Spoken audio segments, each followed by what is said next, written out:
Netcasts you love. From people you trust.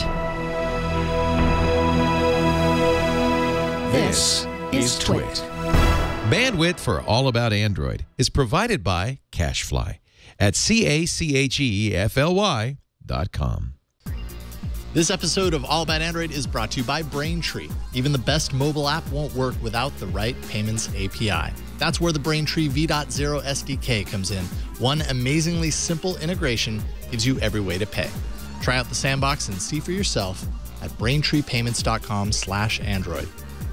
And by lynda.com, the online learning platform with over 3,000 on-demand video courses to help you strengthen your business, technology, and creative skills. For a free 10-day trial, visit lynda.com/allaboutandroid. That's lynda.com/allaboutandroid. And by the Ring Video Doorbell. With Ring, you can see and talk to anyone at your door from anywhere in the world using your smartphone. It's like caller ID for your home. Right now, get free FedEx shipping when you go to ring.com/allaboutandroid.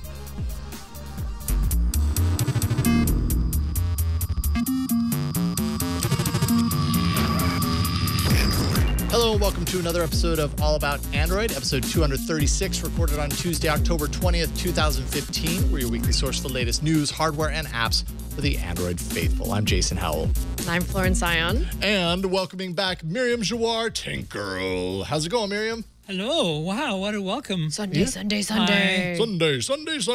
Yes. Yeah, it's been a while. Yeah, a little bit, about a month or two. But you've been kind of busy. You've been traveling and stuff. There's travel, there's Burning Man, there's phones, there's life, there's consulting, there's a new job. I got a new job. That's right. Okay, so explain that a little bit. What are you doing? I'm the VP of Developer Relations for a startup out of the Silicon Valley down there called CleverTap. We do in-app engagement and marketing. Ooh. What does that mean? Yes. You're a developer, not much. Unless you're a developer, not much. Okay. Unless you're a marketer, not much. Basically, it lets you reach out to your customer base without having to use this crappy thing called email for marketing. Okay. And you can use your app and customize how your app behaves depending on what you want to tell your customers and have them do. So, Nice. for example, say you play a lot of X game, X, whatever. And you notice that this person plays this game and you're about to launch a level for 99 cents that they have to purchase. You can give them a deal for 69 cents because they play it 10 hours a week. And you do that through the app in this case? You don't have to actually You don't have code to the app. communicate outside of the app. You put the SDK in the app. Oh, and then neat. the marketers have a little dashboard on the web. They can go like, ooh, this user looks like he could do some cool stuff for us. Ding. Magic. Done. Yeah, I think that's Anyway, the way you would want to do it. To reach I did those it. people that I are joined already the using team because the people are awesome. We launched at TechCrunch Disrupt to great fanfare. They're well funded, and more importantly for me, it's an opportunity to learn new things. That's always why I take a job. Because I'm I go into it going, I think I can do this. Hopefully I won't get fired, and then we see what happens. If you aren't at least a little bit scared going into your next opportunity, yeah. then it's probably not as challenging as So it should be that's for you what's to learn going something on. new. So, that doesn't really change too much about my participation in various media-related things because I still like to do that for fun, and it's completely unrelated. B2B this time. Whoa. Right. Yeah, very different. But and tankgirl.com still yeah. In fact, I'm in case you, can I pimp myself real quick? Go for it. We're doing a podcast in 2 days, so stay tuned, guys. Thursday. Thursday. 112 will be live on Hangouts on Air, and it will be with Andrew Martonic of Android Central. Andrew's awesome. We will be talking a lot about a lot of the things we're talking about today. So yeah. And if you don't at least talk a little bit about his obsession with Starbucks, then I will be disappointed. I know. I don't understand it. I'm pretty sure it's his side I feed. felt really bad because when he was just starting out and he was kind of a junior journalist, it's our job as old-time journalists to make fun no matter what. And I would make fun of his Starbucks obsession, thinking to myself, like, he just doesn't know better yet. Because he lived out in the boonies near Seattle, but not in the city. And then he moved to the city. And I said to him, Andrew, you need to go to better coffee shops. And he still wouldn't. The best coffee shop you have is the one that's They do right have a across the rewards street program. and right around the Actually, corner. I'll be fair because Andrew is awesome. He did meet me. I was up there 2 weeks ago in Seattle, and he did me at Cafe Vita on Pike Street. So he's branching out. He actually is branching out. I'm pretty sure half his tweets on Twitter are all about Starbucks. Is it really? I've just kind of noticed that. It's just a thing, you know. Maybe maybe there's this one beverage that only Starbucks makes, and that I could understand why you'd want to go to Pumpkin spice Starbucks. latte. Yeah. Probably. Oh, well. That's what it's all about, apparently. That's what all the kids are saying. Yes, so. Anyway. Kids these days. This week we have a lot of non-coffee news to talk about. Yeah, Although we you do. never know because each of us is drinking coffee right now. Because we have a lot of news to talk about. Yeah, a lot of That's really why. important news. This Yeah. is like one of those crazy weeks that comes along. Like I feel like for this show there are marquee episodes. There's the episode where they announce the devices that we're going to talk about today, and in the new version of Android and all that. And then there's the episode where we finally get them in hand. Yeah. This is that episode. Yeah. We've got the Nexus 5X here in-house. We've got the Nexus 6P, actually 2 times both of those devices. We've got the HTC One A9 here to show off. It's right here. I'm kind of amazed about that because we just heard about that this morning, but Miriam has it in tow. Yeah. We can also talk about the Play Store's upcoming redesign, which I got to say looks really nice. Incredible new feature in Google Maps that I've been wanting for so long. I'm so happy to see it, and a whole lot more. But why don't we get to the start of it all with the news? In case you hadn't heard, it's Tuesday. And that means there's Android news coming up. Very good. Very good, sir. It was very good. I don't know how we title this. Day, day, because we've had Sunday, Thursday, and now Tuesday. We'll see where the dust settles. I'm sure we can come up with something better, actually, now that I think about it. Okay, so we've been living with Android 6.0 Marshmallow. I'm sure all three of us have been living with it for at least a couple of weeks, if not longer. Few kind of new developments around 6.0, specifically requirements for OEMs that we're kind of following or finding out about now. And some of them, it's always kind of nice when you hear that Google is insisting on certain features, because so many times in the past, Android will have a release and it'll have these features built into it, but then Samsung or HTC can choose whether to completely or invalidates not. it, right? Yeah, just kind of remove it entirely. Frustrating. It was frustrating for a while. Absolutely. We've got a few of these requirements that I think you guys are going to like. First, DOZ, which is the battery saving mode for idling devices. And I'll reiterate, DOZ does not affect your device when you're actually using it. It's for when your device is just sitting there dormant on a table for a long period of time. Then it finally kicks in. What it does, it ignores wake locks. Still lets important messages kind of come through as needed, but it really kind of pares back what your phone is doing to save battery life. This is not an optional feature for OEMs. It's a standard feature. So anyone producing a device with Android 6.0 Marshmallow must leave DOZ intact and operational in order to qualify for Google's certification. I think that's a great... This is not an option. Yes. Yeah. I mean, I think that's fantastic because by and large, in my opinion, it's one of the marquee features of Marshmallow. And I mean, you see the results. Yeah, it's noticeable. Very noticeable. But I mean, I've noticed, but it could just be a bug, that sometimes my, some stuff doesn't come in quite as fast as I'd like it to.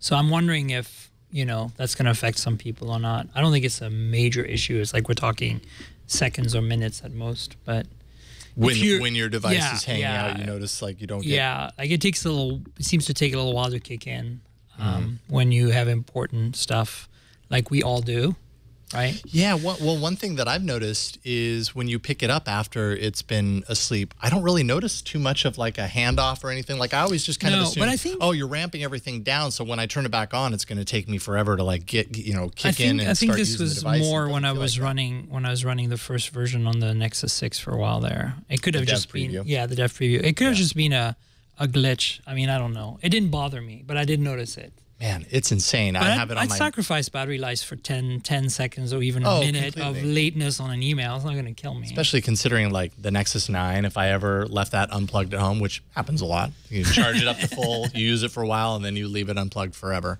At least that's my use case. It would last maybe a day or two on that battery, and then it would just kind of die on its own, and no one would ever know because it was a peaceful death. But now it'll last forever.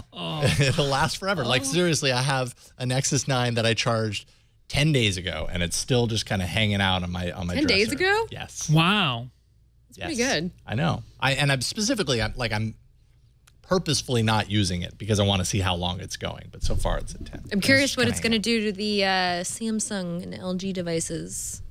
How so? I'm just curious. I'm curious if that's going to really help with battery life at all. Once they kind of integrate it in. Yeah, exactly. Like, could they keep those but figure out some way to prioritize their apps so they get around it in some way? I really hope not, because I don't need a Galaxy Apps update. Yeah, I know, right? Push through. But I could totally see them wanting to do that or trying to do that. Another requirement for OEMs is that full disk encryption is enabled for devices that can support it as a default out of the box. And that's annoying.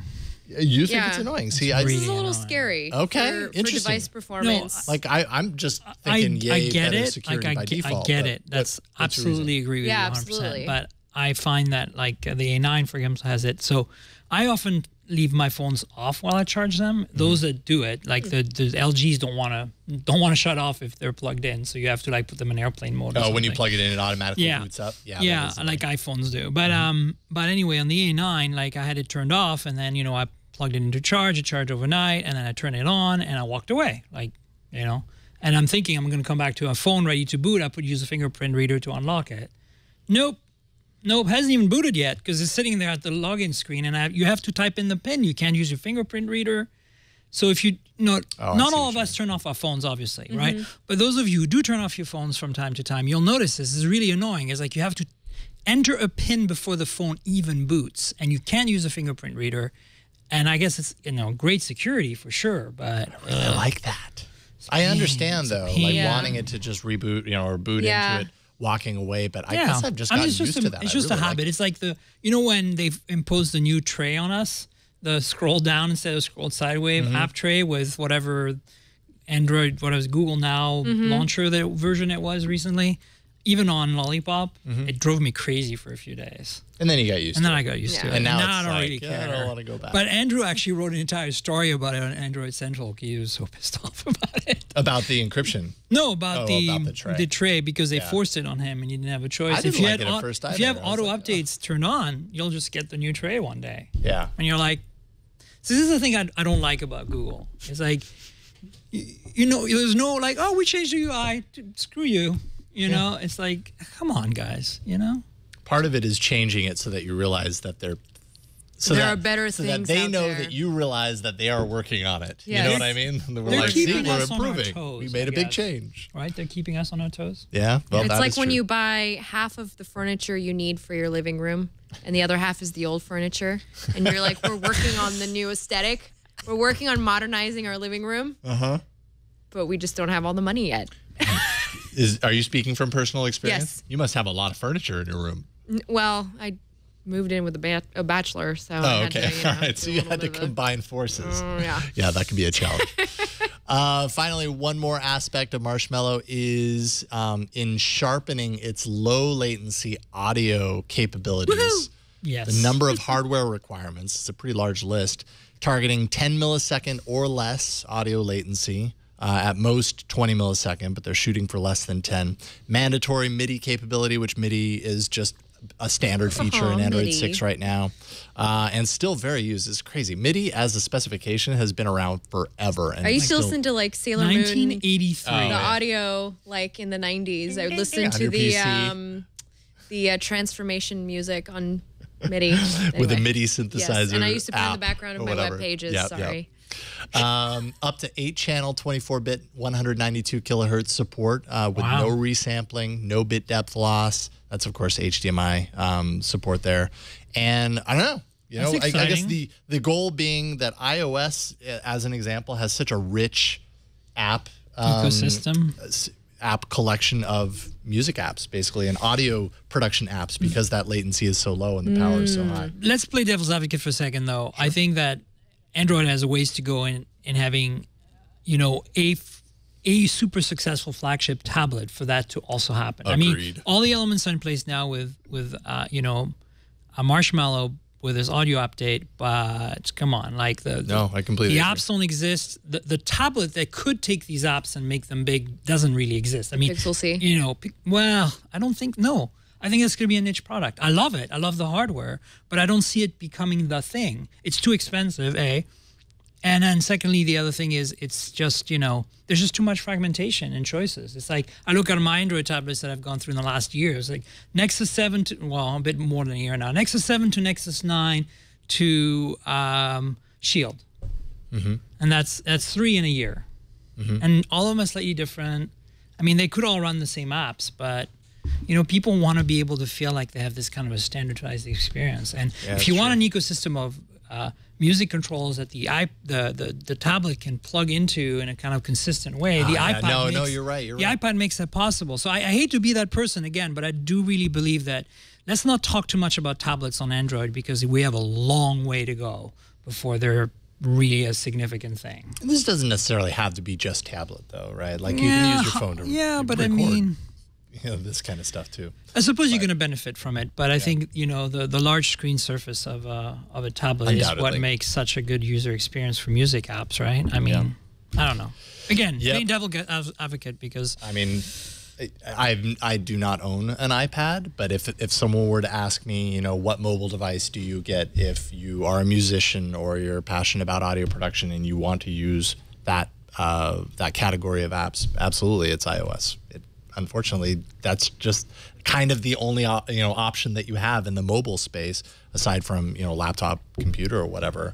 It's highly supported, or Surface, But I mean, is there a whole lot of music production, app development going on the Surface right now? There might actually be eventually. All I'm trying to say is that there's lots of PC-based music apps more than there's Android-based music apps. Not as many as the iPad and Mac music apps, but that's a very good point. So, anyways, we'll see how it goes. Hopefully we'll see how it goes when it comes to this topic. What I'm trying to say is I think we need an iconic piece of hardware from Android, a tablet hardware piece. That's just not going to happen. We need that though. We need one. Maybe it'll be the Pixel C. Maybe it'll be that one piece that gets updated every year, looks kind of the same every year, has better specs every year, and just carries on the torch. And that's the problem. We're all changing tablets too much. And then Amazon comes along and sells 6 tablets for $250. And you're like, woo. Because I mean, it's great. I love it. I love my Fire. But at the same time, it's like, it's cheap crap. It's just. You know what else has Fire? Pokemon, which is our next news item. True. Which is all about the Pokemans. Not really. It's actually about Niantic Labs, which I always mispronounce. I think I said that right. Niantic. I think it's Niantic. Niantic. They managed to raise $20 million from the Googs, the Pokemon Company, and Nintendo, which is super exciting because pretty soon we're going to have a little augmented reality game where we get to catch Pokemon in real life, but not really in real life. Like in fake real life. Is this going to be like a really big deal next year? This is going to be a really big deal for me and the child inside. I think it's going to be like a big deal. But this is going to be a really big deal for kids too, I think, because Pokemon Shuffle is on mobile. That was one of my app choices. I think Pokemon's still a big force for kids. Yeah, exactly. But it brings it beyond just the Nintendo devices. Now it's going to bring it to the mobile devices and to the street. Yes. That's what Niantic, whatever it is, is all about. They're all about taking these experiences and getting you out on the streets. I'm going to get ready like this every morning to go out and catch Pokemon on my walk down 2nd Street to work. Like, I'm looking forward to this. This is going to be This is why I used to carry my 3DS, just to get like the street passes. Now, but that's all I did with it, and I didn't really use the 3DS. But now I'll just have my phone on me and this little augmented reality thingy. There's one. Niantic's doing some very interesting stuff, which, as a result of kind of their unique approach to gaming, as evidenced by Ingress and everything that they're doing right now with Pokemon Go ramping up to this, they're getting support from the right places. Nintendo. You know what I mean? Nintendo. I feel like Nintendo's kind of the big one, though, just absolutely. because Nintendo's been sort of apprehensive about going into the mobile realm because this is a good way to do it, right? Yeah. Like kind of in a roundabout way without destroying your DS business, which has always been the challenge. Just don't destroy my battery. Like English. Well, That's the joke about English. I think this is cool. I think this is really cool. I think it'll be a big deal. Cool stuff. And then we have an email from Fred who writes in to say, Is it worth... I'm too sexy for my cat? No, not that Because Fred. his name is Fred. Different Fred, I think. Actually, I don't really know for sure, but that would be a strange coincidence. Is it worth repairing my Nexus 5, or should I buy a new phone? My Nexus 5 started to restart by itself randomly, and I need to plug it to power back on. So he needs to plug it in order to power it back on, and it will start optimizing apps again. People are saying different ways to resolve the issue, i.e. battery replacement, power button issue. I did a factory reset to the phone and cleared the cache, but it did not resolve the issue. I have Android 6.0. I would appreciate any advice. Would we all agree that it's time to kick the Nexus 5 to the curb? Yeah, Fred, Yeah. if you have some money, Yeah, that's if the you important have money, part, go of buy a course. new one. If you don't have money, If you don't have money, you destroy the phone in a creative way on a YouTube video and make money off the YouTube video that's to also buy a the next possibility. phone. Or That's what I would do. There are a lot of people doing that. Do you Might think- have a hard time making enough money. Do you think anybody got the Fred joke? I'm Right sure- said I'm Fred. Sure, I'm sure Yes. somebody You did, but I'm, sexy for my shirt. I don't think they did. Too sexy. Well, if they did, they're just listening. I think you should make a video and destroy the Nexus 5. just don't know if that's going to make you enough money. Oh, come on. You have to be super creative. You got to be super duper creative because there's a lot of people already kind That's of doing right. this. So- he does say in the email, is it worth repairing or should I buy a new phone? Yeah, which means repair it. he's open to buying a new phone, Well- which means you might want to stick around because means- after I see where you're after our getting. first sponsor here in a second, we have 3 new devices. that One of should which you might be consider. interested in spending money on. At least a couple of them. Yeah. Right. Yes. Or all of them. I was thinking of. I see what you No, mean. yeah. Also, I can't. I was like, wait a minute, you only like one of them? No. I was thinking price range, and then I realized that they are actually all like within the same yeah, more price or less. range. So, what am We I don't know talking your about? price range, I guess is the point, Fred. But we're going to give you a couple of options in a second.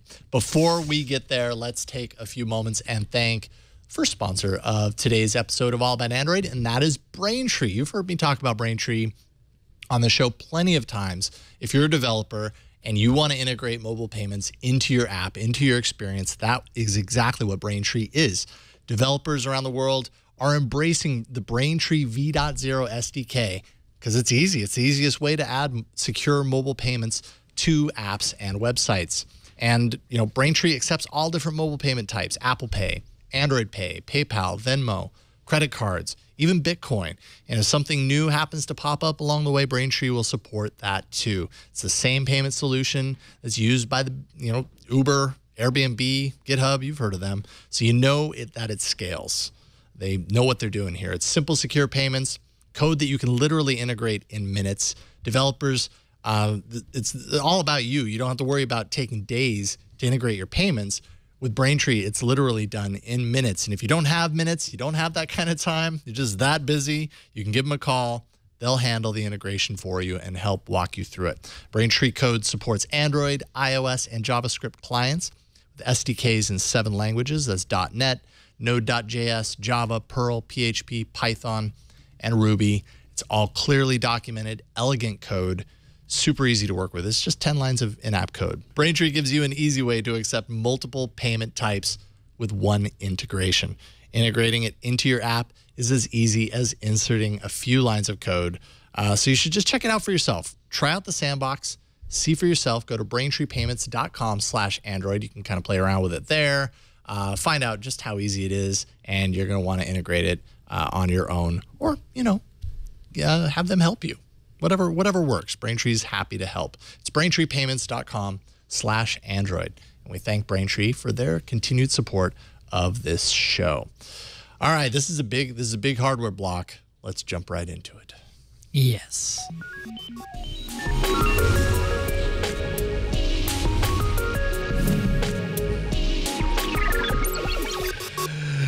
Once upon a time, Google had an event, and by once upon a time I mean like a month ago, and they showed off 2 new Nexus Oh devices. yes, 2 of them. The first The Nexus 5, 5X, and the Nexus 6P. The P is for premium, and the X is just kind of cool. Yeah, Right? They Yeah. For had, the X, they had an explanation for the Nexus. X. They did. They had a pretty good explanation. I can't remember what it totally was. escapes me right now, though. That was a long Reddit I AMA. remember the P for premium. I don't remember the X because Yeah. that felt a little bit more like, we didn't know. We just did it because Nexus. But anyways, regardless, awesome phones so far. I'm reviewing this right now. Yeah? I'm super in love with it.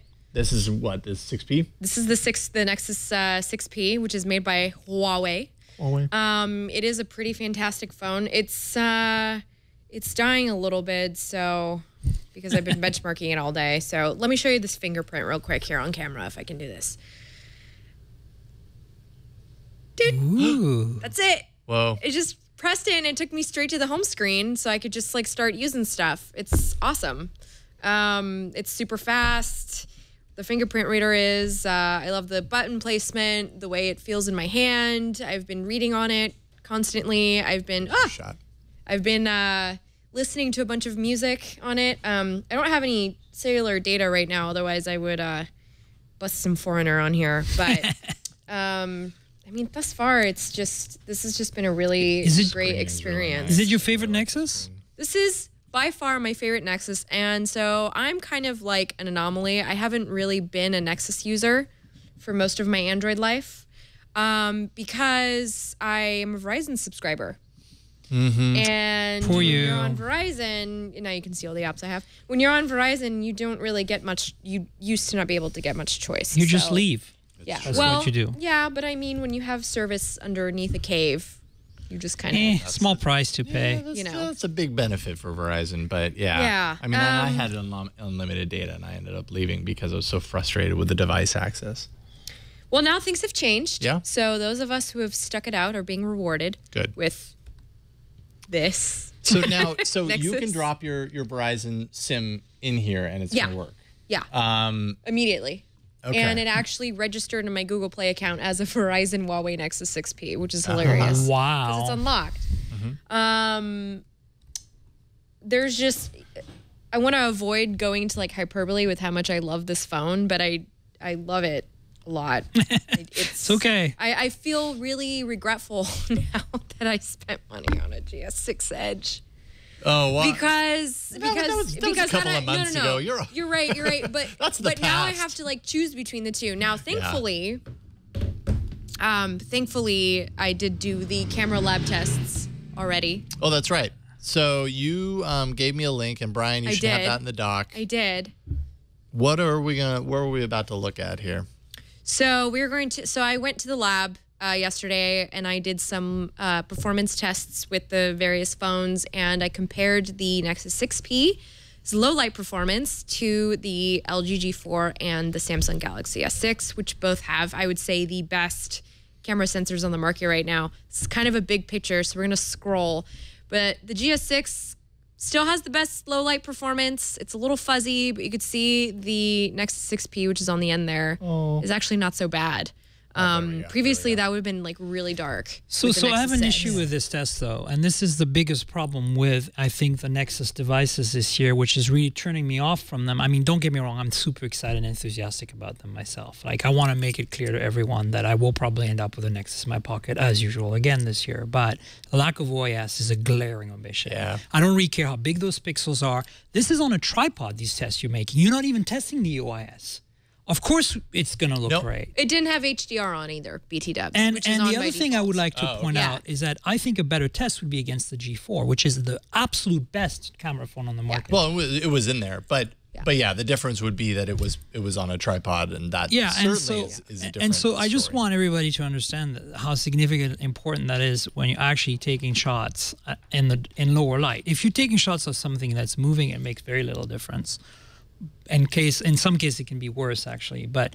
You know, the lack of manual controls is also an issue. Google really needs to step up and give us this. Yeah, they are just. Yeah, I agree. You know, They're just not giving access to that for some reason. Third-party cameras are great, but they just don't cut it. I'll give you an example. You can't do shutter speeds longer than half a second with manual camera or ProShot, which is an app that Ron reviewed on here, which I've been using. He tuned me onto it. It was great.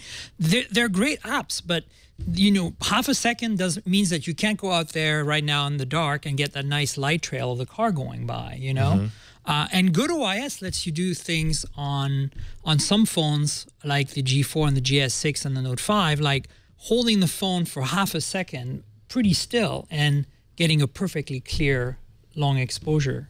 You can't do that without OIS at all. Like you're limited to about 1/20th of a second for the most steady person.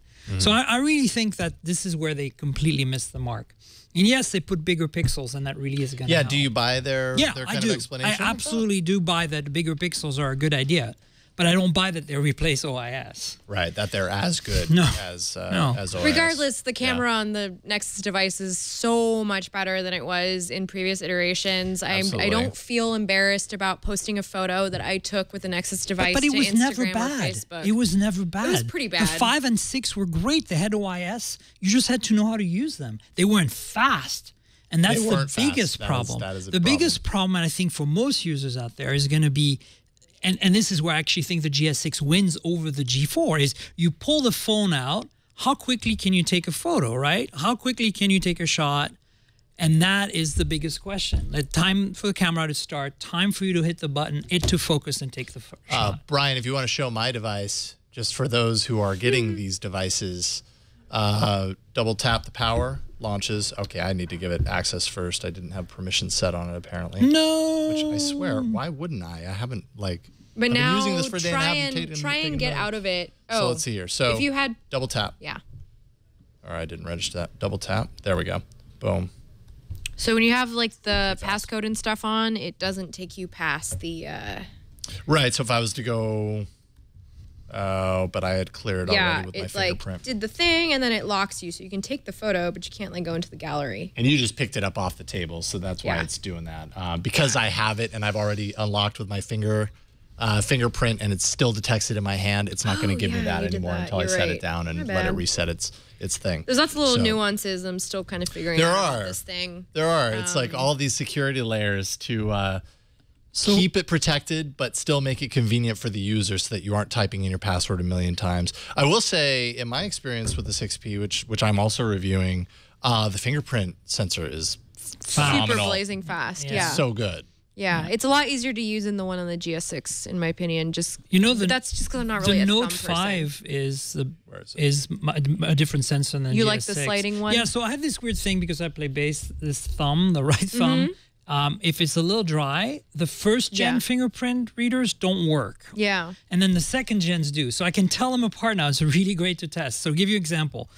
iPhone always works. It's a bit slow on this thumb, but it always works. The new iPhones are distinctly faster.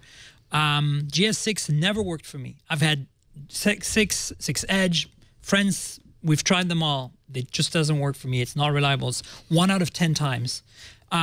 Note 5, GS6 Edge Plus, no problem. Brand new sensor, better sensor, works every time. A9 works every time. M9 Plus, which I have one, which is the Asian edition of the M9 that has a fingerprint reader, doesn't work half the time. OnePlus 2 is iffy half the time. Yeah. So it's really interesting. There's really 2 generations of fingerprint readers on Android devices right now. And I'm really glad I haven't tested the Nexus with my fingerprint, so it'll be interesting to see, but I have a feeling they put the 2nd gen sensor.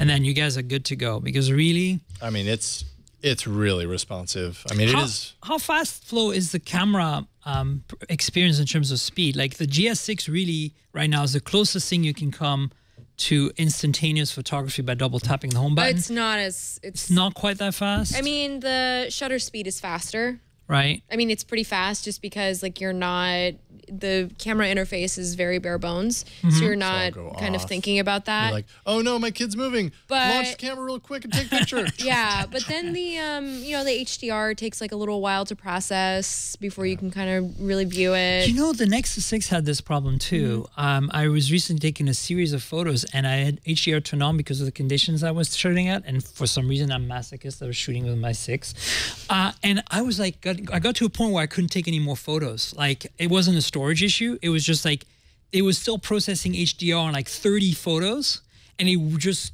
completely bogged down the phone. This was a Snapdragon 810. Holy crap, I couldn't believe it.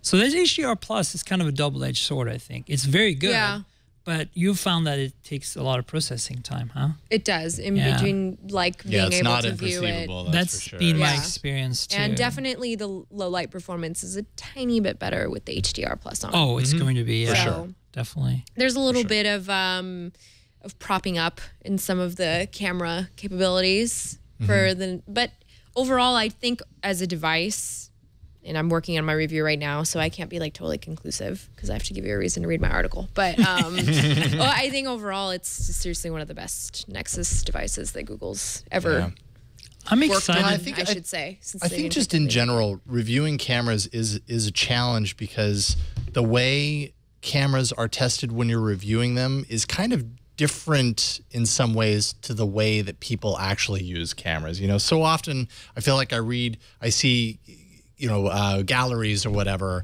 and there isn't a person like let's say in a bar, for example, taking a picture of their friend in a low light situation like that. Like that's happened, to many people many times, but I rarely ever see that kind of use case. The not mounted to tripod, but in your hand, taking a picture of a person as opposed to taking a picture of flowers or whatever, and I suppose there's reasons for that because a lot of times it's easier to just go outside and take like flowers and static objects. I mean, I've than got it a is to, couple enlist people. like my it's interesting. bedroom and stuff, Yeah. and this fly keeps nice- coming by nice my curtains. some Sorry. Yeah, these are my curtains.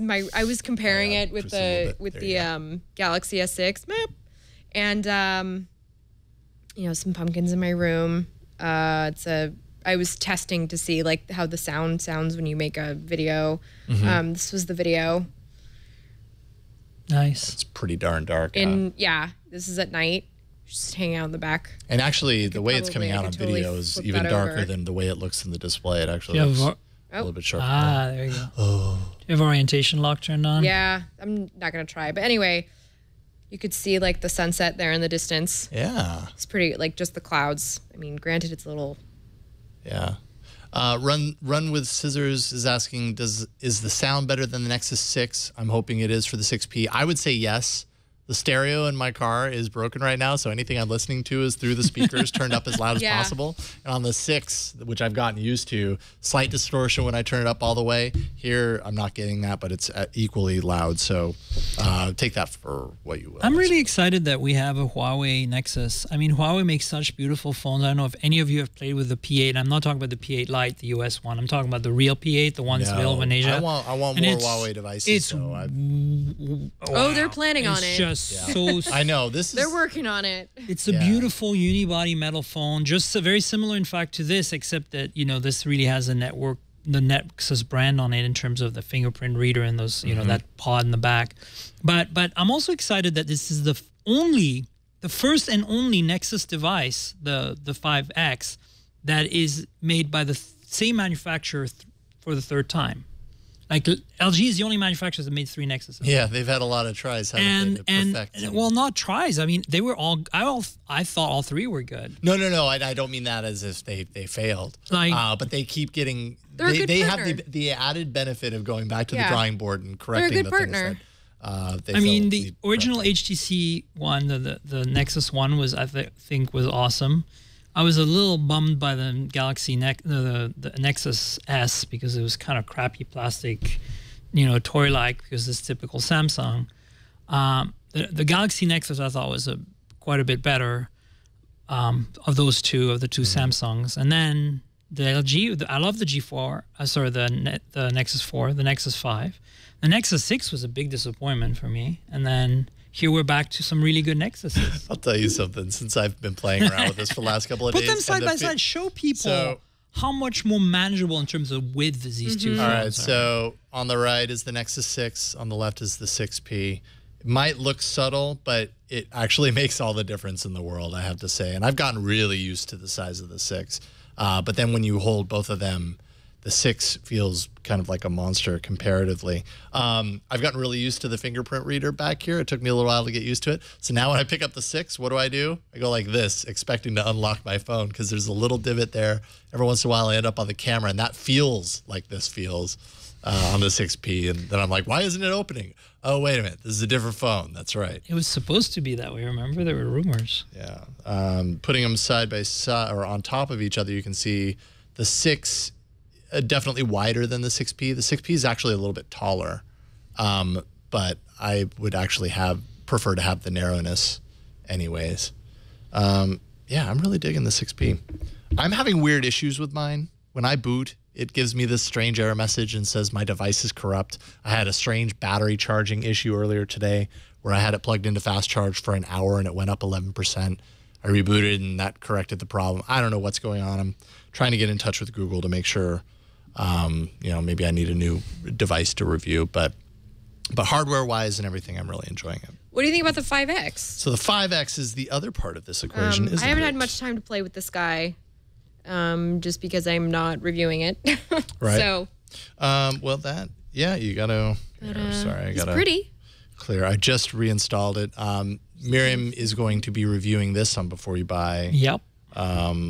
For us here. I'm excited because I saw my 5, so it'll be a good comparison. Yeah, absolutely, right. And it's definitely the next step from the 5. I do miss the kind of tacky back quality. I really liked that on the 5. Is the black one not rubberized? Like, you know how the white one, like this is the white one is exactly like the old white one, but the black one on the 5 was rubberized, and I was hoping they'd do that again. I'm pretty sure they're all this kind of slippery. I think you're right, because I went to the event, and I'm trying to remember now, but I think you're right. There's also another color. Isn't there like some kind of like There's like a baby bluish blue. Yeah. Or just like the it's like a mint. The mint V10 blue. has that color too. I finally saw the V10 in that color, in that mint blue. It's hot. That blue is That blue is we saw hot. that we had the Nextbit folks here last week. Yeah, you had Scott. And we saw that kind of blue version. It's beautiful. And I got my backer kit the other day for Nextbit. That's the Isn't one I it ordered. great? So Oh, Yeah. good. I ended up ordering. I'm like, I'm why not? excited about this because I think the price is, you can't, honestly, I'd pick this over OnePlus 2 any day of the week. You know what? That's just me. Feel a little bad for the OnePlus folks because they made a lot of promises in their marketing about the OnePlus 2. Right out of the gate, a lot of people kind of saw past those promises and realized like, you're not really living up to the promises you've made. And then in a very short amount of time, some really solid, better options have come out. The X, and Moto X OnePlus 2, Pure. I have to imagine, are not feeling very Moto happy X right now. Pure, there's this. And then there's the one you're going to talk about next. We will definitely talk about this next, yes. And I think that, honestly, to me, it's going to be I'm going to have to buy a Nexus probably this year for once, and I'm kind of not sure which one I want to get. I might just get both. What a great predicament to be in. I love it. I love the fact that we have so many good device choices that we don't know what we're going to get. I will say the nicest thing, I think, thus far, it's not even about the devices so much as it is just how cohesive Android is starting to feel as an operating system. I would agree. Marshmallow is just such a step above the last few iterations. Granted, Lollipop was a really big update, but now it feels like it's really all coming together. Yeah, it's more refined. And now that there are third-party apps that match what's going on with the interface, it just, everything looks beautiful. Like it just, Yep, I completely agree. Here, I'm trying to do the quick camera launch thing. It's double tap up, volume up, is it? What's that? Was it double tap? Double tap power. Power. Yeah. Okay. And then in the new camera app, swiping, you used to swipe to see, okay, I get it. Stop. You made a video. It's like, we want you to see that you can do video mode. We will force you to take a video so you know how to do it. But swiping left takes you to camera, swiping right, other way around, takes you to video. Then you've got your menu. So they've redesigned the camera app, obviously, a little bit here as well. But yeah, it's tight.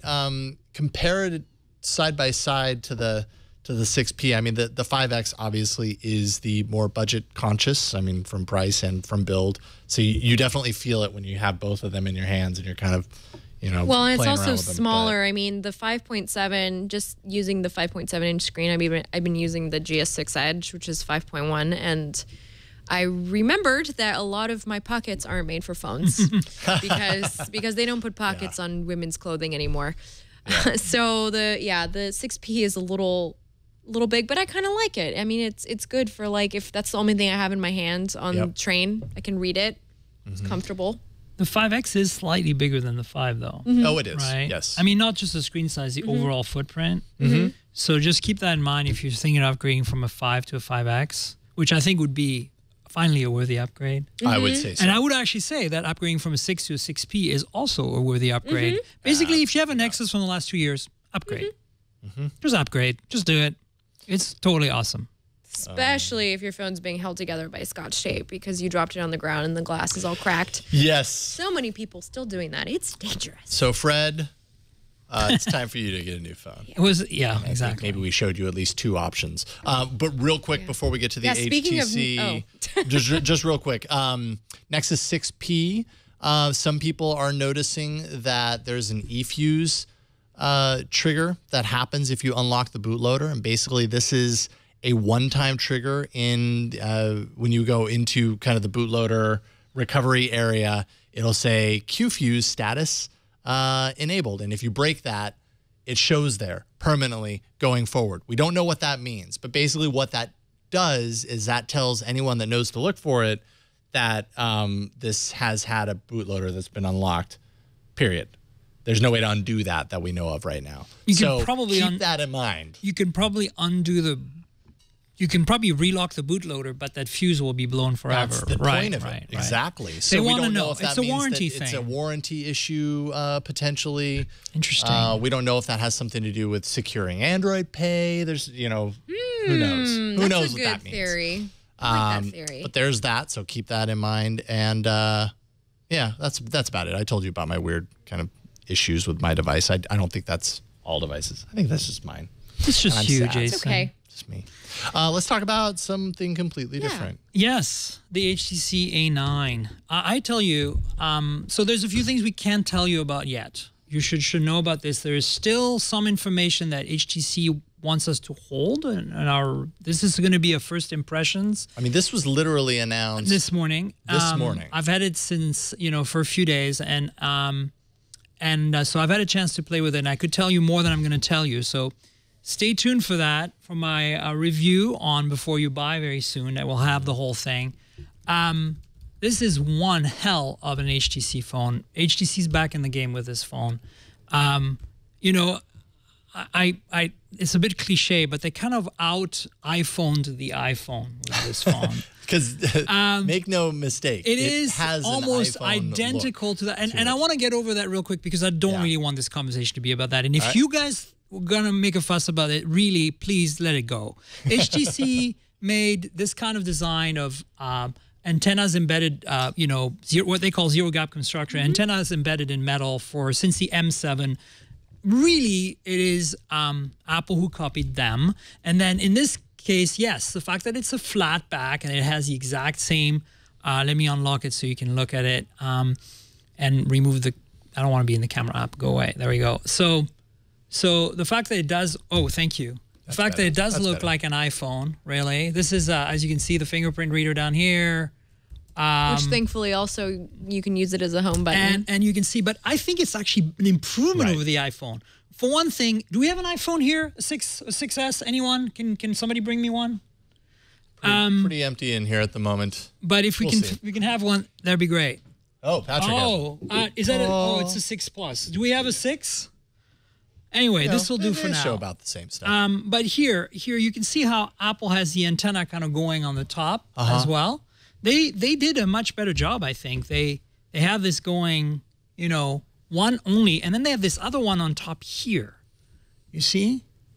Plastic on top. So that's what that is. When I saw that. So it's a window for the antennas. Okay. And in the bottom, they only have, as you can see, they don't have that bottom part that you see on the iPhone either. They just have a single one. So I think that's a better design. But look at how similar it is in the bottom. Like, it's pretty crazy. One thing that's disappointing to me is they didn't center the connector. They went all crazy. Like, no, I noticed that too. They centered the camera, which I think Apple is such a better design than Apple's in that sense. I think the symmetry of the back of this phone actually is an improvement of Apple's. But at the same time, then they didn't center the connector at the bottom. I don't get it. Yeah, and then also in terms of bezel, if we turn on the screen, there's stuff on your screen. Do you want to just put it on the home screen or something for me? Okay, great. So what's interesting here is if I unlock the phone, by the way, this is how great the fingerprint reader works. Done. As you can see, very fast fingerprint reader. The bezel is actually not symmetric, which on the iPhone it is, which I think is interesting. It's a little bit bigger at the bottom here. Oh, yeah. But you see this a lot on Android devices, actually. Right. But here's that Apple opts for total symmetry top to here's bottom. what's Android interesting. devices On the don't, side so. here, I don't know if we can zoom even further, but there is 2 slots, and one is for the nano SIM, and one is for the micro SD card slot. So this has micro SD, which is awesome. Not a removable battery, of course. And then on here on this side, you have this really nicely ridged power button. You can really tell it's the power button on the volume Does it feel rocker. cheap? No, are you kidding? No. This thing feels the device itself, the I have entire to say, thing does feels not like feel a cheap. million It feels bucks. very Feels like a solid piece. And touch this power, like look how nicely machined that is, right? I'm a little bummed this wasn't their flagship this year, honestly. So interesting, isn't it? so let's talk about the specs a little bit, right? We're allowed to talk about specs. you mentioned batteries, no removable, it was 2100. It's 2100, but it's a Snapdragon 617, which is like a mid-range-ish. Well, it's a pretty good processor. Yeah. Like, I mean, the 400 series is good enough running Marshmallow and Lollipop, so this is pretty awesome. I think it's perfectly good enough for the kind of, like, people are just too set on specs. Like, the 800 series right now, up to the 810 was a great processor, but the 808 and the 810, up to the 805. The 808 and the 810 are not based on Qualcomm's proprietary architecture. They are a generic big little implementation, and they suffer in power management and in performance because of it. We've seen it, right? The M9 gets too hot. They had to do a version 2 of the 810. The 820 is going to solve all that, thankfully. But the 808 is just a scaled-down version to avoid the thermal and power and performance issues. I would much rather have a mid-range processor like the 617 with a 1080p display. In this case, this is a 5-inch 1080p display.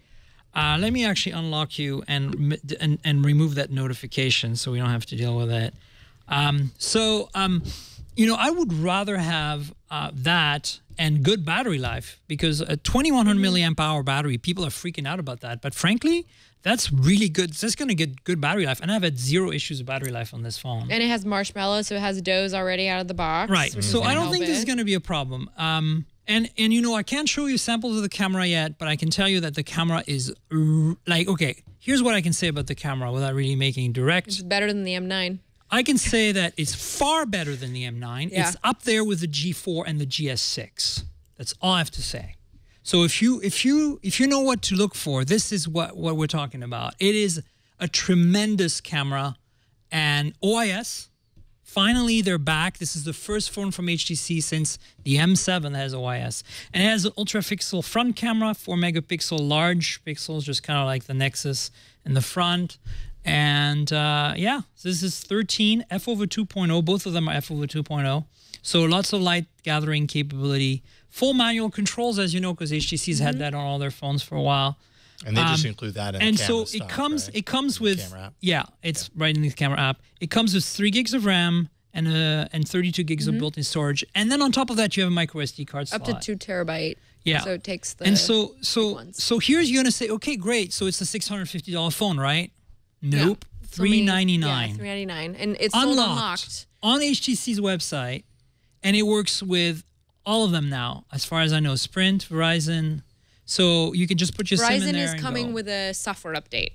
Oh, yeah, that's right. Yeah, and Sprint is a separate model that you have to buy. But the bottom line is, like, this is gorgeous. It's like you can see, you feel the brushing? It is really the aluminum pretty. brushed part. Do you feel that? It feels very premium. I mean, it's super premium. Which is why I was a little confused whether it was like, is this a mid-range phone? Is this a high-end phone? No, I think this is like the new normal for mid-range, really. I honestly... We're starting to see I think this is a flagship. This is a flagship that is not focusing on specs. Right.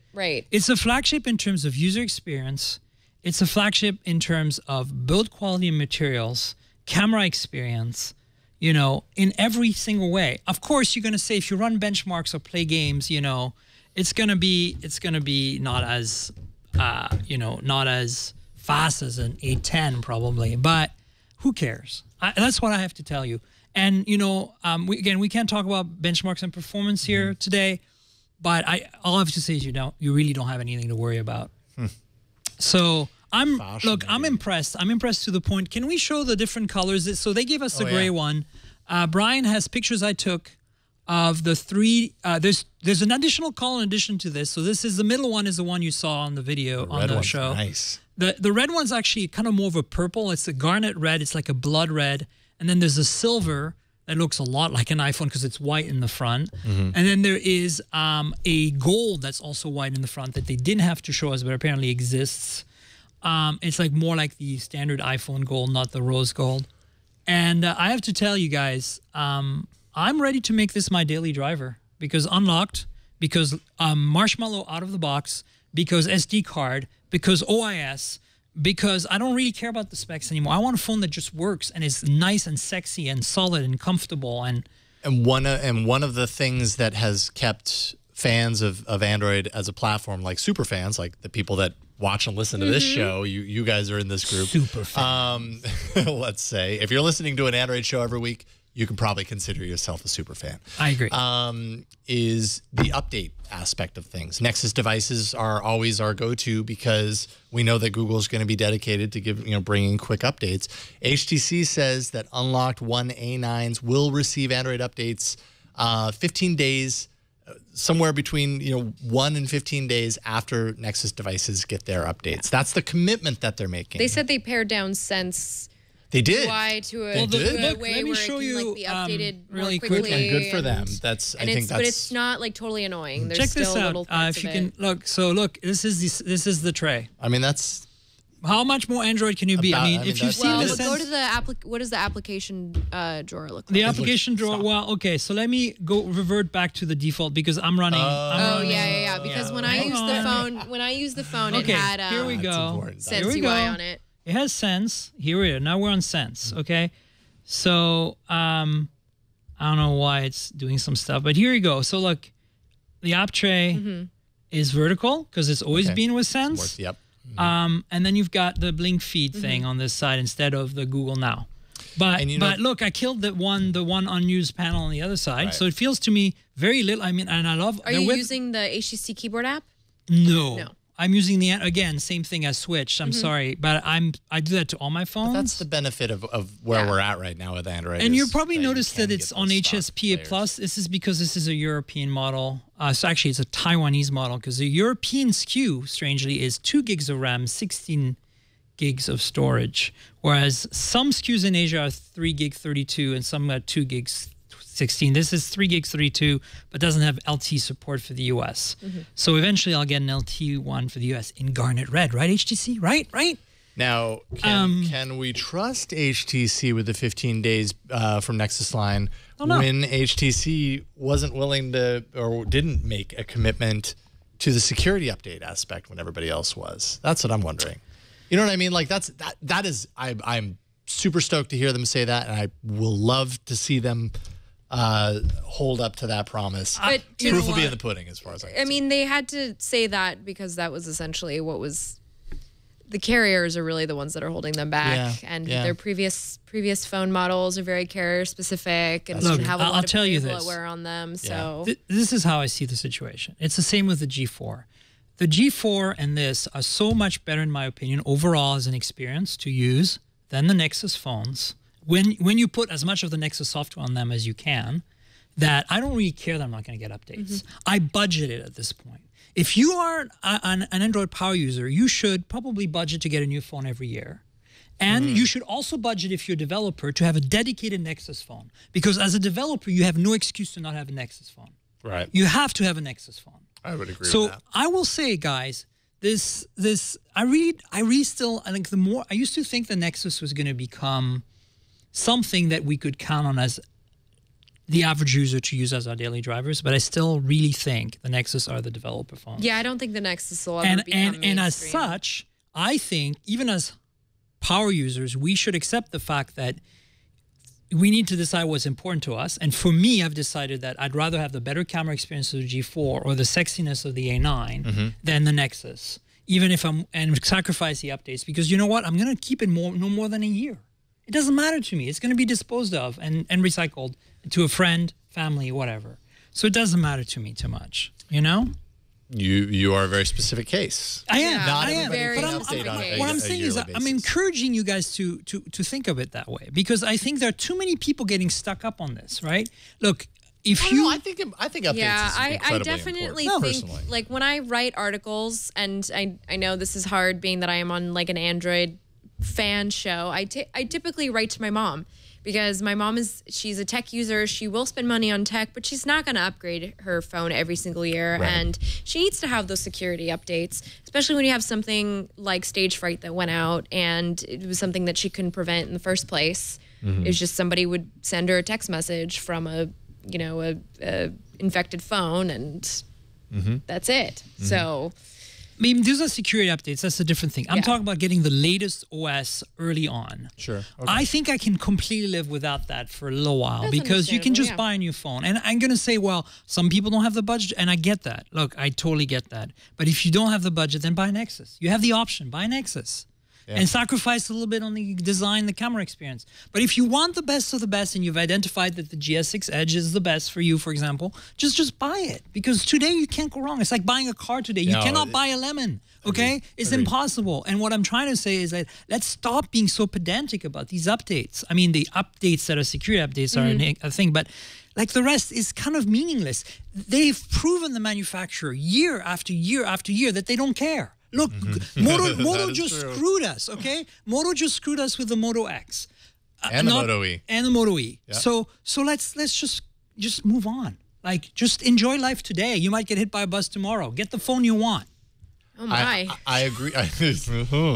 Enjoy today. I Tomorrow might agree. be over. I agree on one hand. On the other hand, I think it's important to hold their feet to the fire because Yes. you We have make to. things a little too comfortable. We have and to, then but suddenly no but one look, cares. we've been bitching collectively for what, 5 years each at least about this. Yeah, right. And they What's still don't care. What's happened? There have been improvements. They make There have progress. been They improvements, make promises that they break. They still are. They're improving, and I'm not specifically talking about HTC. Actually, I think they're doing okay. And LG's improved drastically. But like when you see Moto pulling the stuff they just pulled with the X and the E, come on, like, you know, it's almost like, you know, history repeats itself. And I was like, when I read it, I wasn't actually upset about it. I was like, suckers. Of course you do that because you're a company and you don't care because you want to sell more hardware anyway. Right. It's predictable and it's sad and they should have to be called on it. But I just say, it's like we are almost crazy to expect them to change. You know, if you see a behavior and it doesn't improve, just work around it, okay? Just find a solution that works for you and just go on with life, you know? Phones are not everything in our lives. Hopefully, I'd much rather take great pictures and not even remember what phone I took them with later as long as the pictures are great. Right.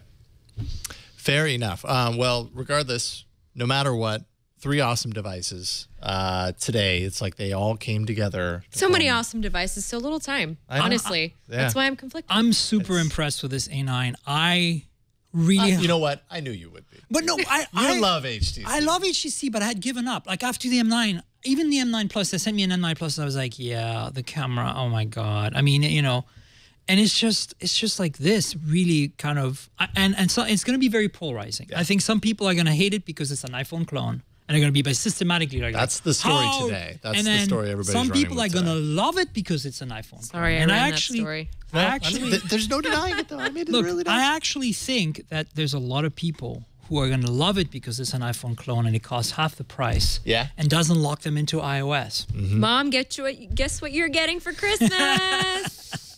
She opens it up. Oh, it's an iPhone. Exactly. It's an done. iPhone HTC. Yeah, That's Mom, right. I haven't what heard I of this got you. specific model. We got to give Mom a little bit more credit.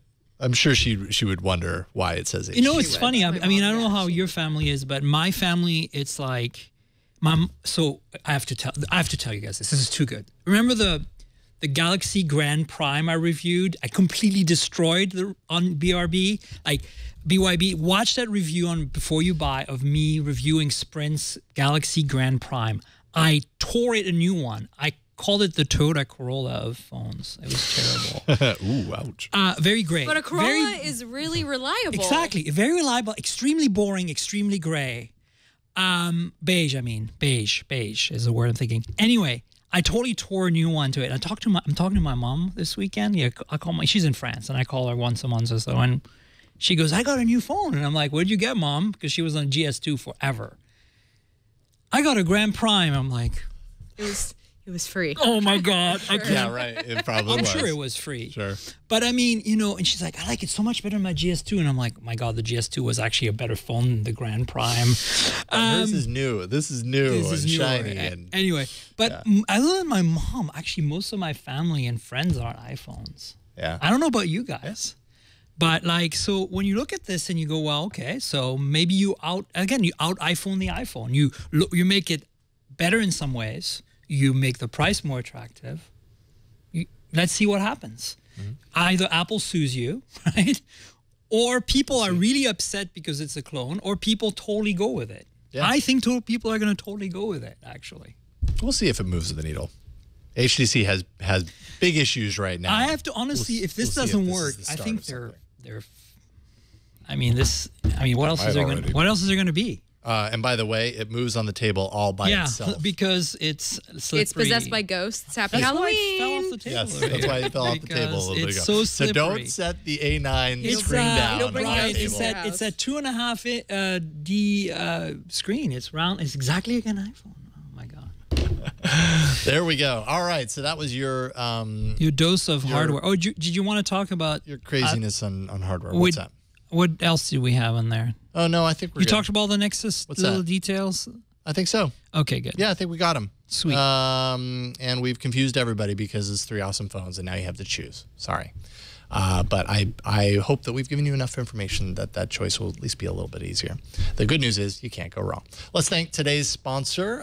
Second sponsor of today's episode is lynda.com. Lynda.com is awesome. Basically video tutorials, video walkthroughs, just learning. It's all about learning how to, solve problems. If you're just curious about how things work, you want to make things happen, learn how to, how to thrive in a business environment. I mean, Lynda covers it all. Maybe you want to develop an Android app, which is perfectly, apropos for this show. You want to redesign a website, master Excel, learn a new programming language. It's all covered. Lynda.com has everything that you need to do that.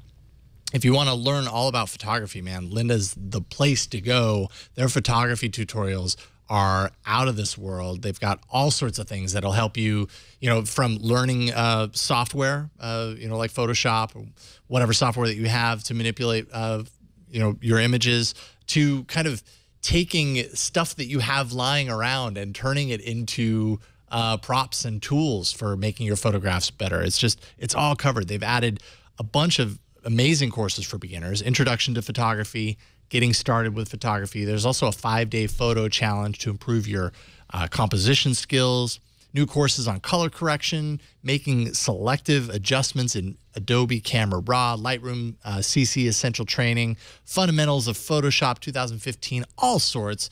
I've found plenty of tutorials on using Adobe's products for editing video, Adobe Premiere, Adobe Audition for audio. I mean, when a new piece of software comes out, Lynda often has something up very soon after that you can use to learn that new software. It's just really super handy. It came in very handy when we switched video edit platforms here at TWIT. You're watching from people who know what they're talking about. They're top experts in their field. They're passionate about teaching, and they're good at it. And the quality is just top notch. You can have access, basically, if you have a Lynda account, to thousands of video courses, all on demand, so you can learn on your own schedule. And the courses are actually structured so that you can watch them however you want. If you want to watch them start to finish, or in bite-sized pieces, jump to the part that's going to help you out right now, or learn comprehensively start to finish. It's entirely up to you. There's a course transcript for all of these courses that allows you to literally search through, find keywords, jump to a particular point just by tapping on that part of the transcript. It'll take you to that part in the video, and it just makes learning, gives you a little bit more control when you're learning this stuff. There's also tutorials that you can download. You can watch it on the go. That's access on your Android device or your iOS device. And you can create playlists of courses that you want to watch. So kind of set yourself up for the future. Customize your learning path. Share that with your friends, your colleagues, your team members, and make everyone that surrounds you that much smarter. Your lynda.com membership gives you unlimited access to training on hundreds of topics, all for one flat rate. So it's like an all-you-can-eat access. Whether you're looking to become an expert, you're passionate about a hobby, or you just want to learn something new, definitely want to check out lynda.com/allaboutandroid. You can sign up for a free 10-day trial by going to lynda.com/allaboutandroid. That's 10 days for free. You got the run of the place. You can watch as many of these walkthroughs and tutorials and videos and everything they got, and just get smarter in 10 days, and you'll realize, wow, I'm a lot smarter. I want to do more of this. And you can. lynda.com/allaboutandroid to check it out for yourself. And we thank Lynda for their continued support of All About Android and the Twit Network. All right, we have a few things in apps to check out. Let's do it.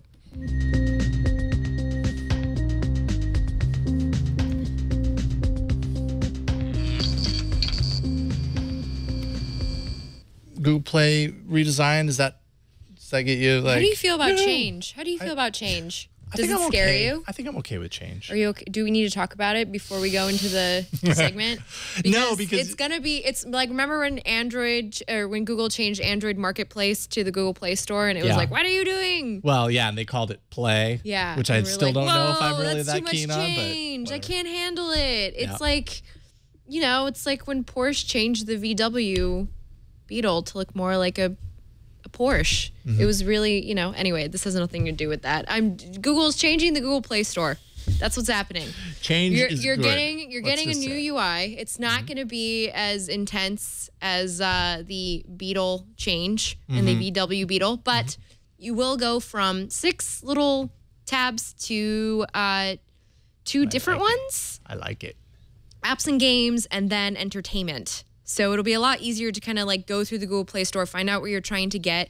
Now, if you want to just find games, you can just find games. Good. Which is great. Because guess what?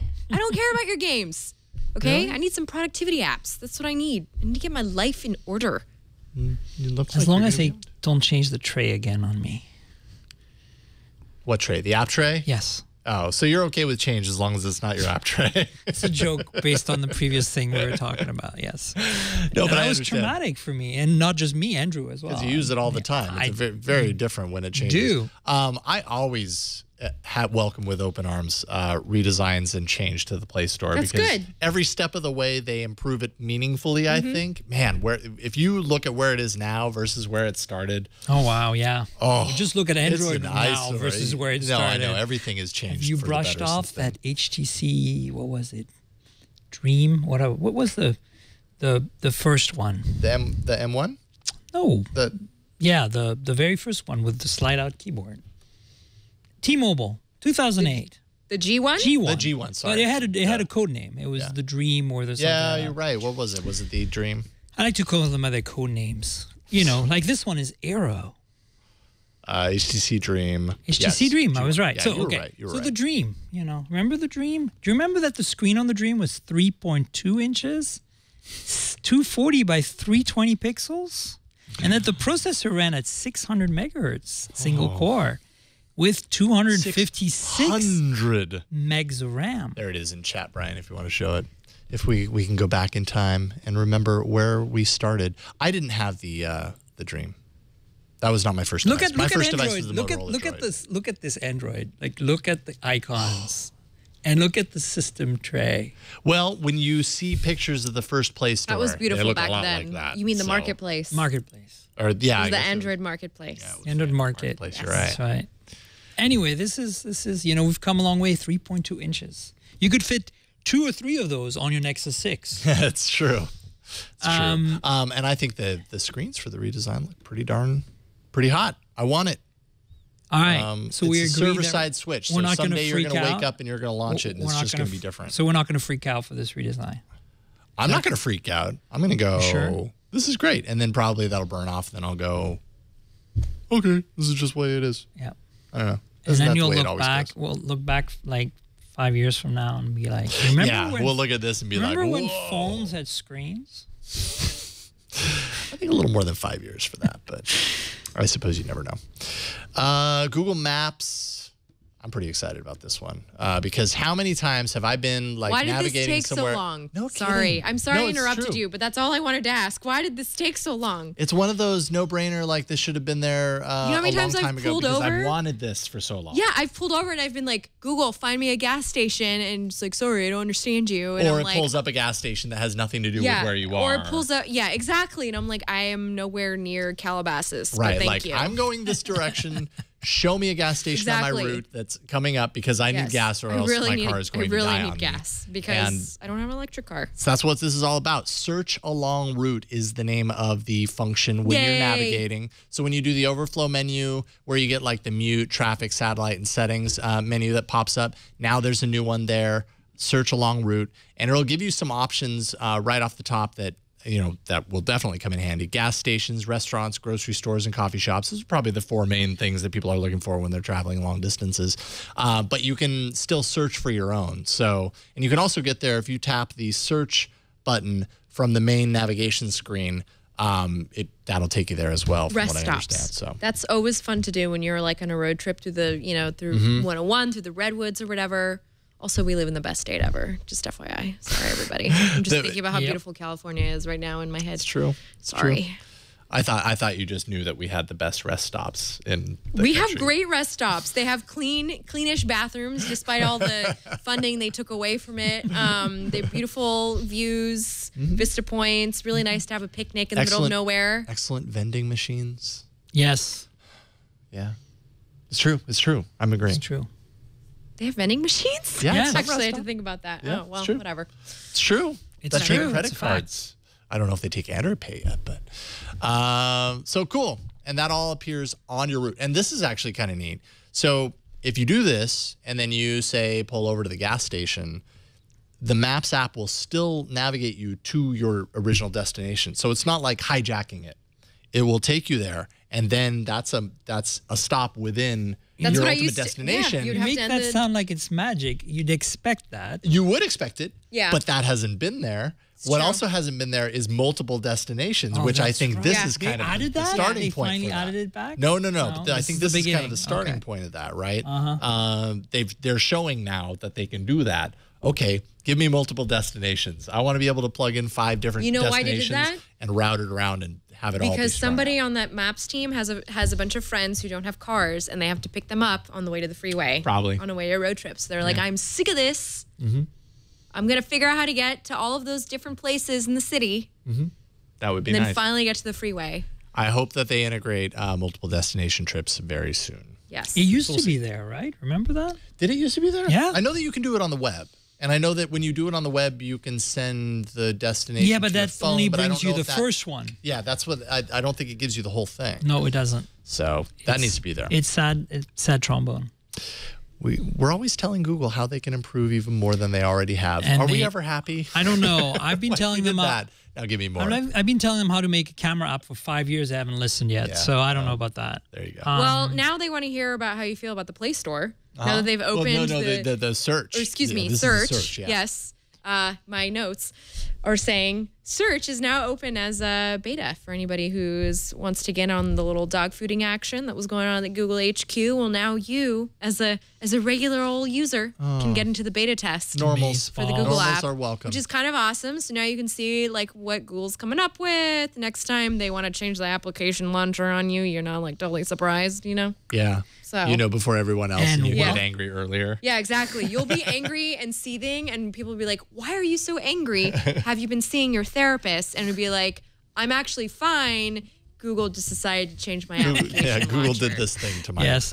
Thanks, Google. And also, you'll get lots of bugs when you get on the beta channel, which is awesome. Yeah. That's the important thing to remember. If you sign up for the beta That's true. and then things don't work like a couple of months Yeah. down the line, remember that you signed up for the beta because it's very easy when you do this to Yes. then from that point forward forget that you ever did that. And then you're like, why is Google stuff always crashy and buggy? You can only You blame opted yourself. into that. So That's keep right. that in mind. If you don't want that crashy bugginess, opt out. Blame yourself. You know, that would make a really good like poster. Like, life is buggy.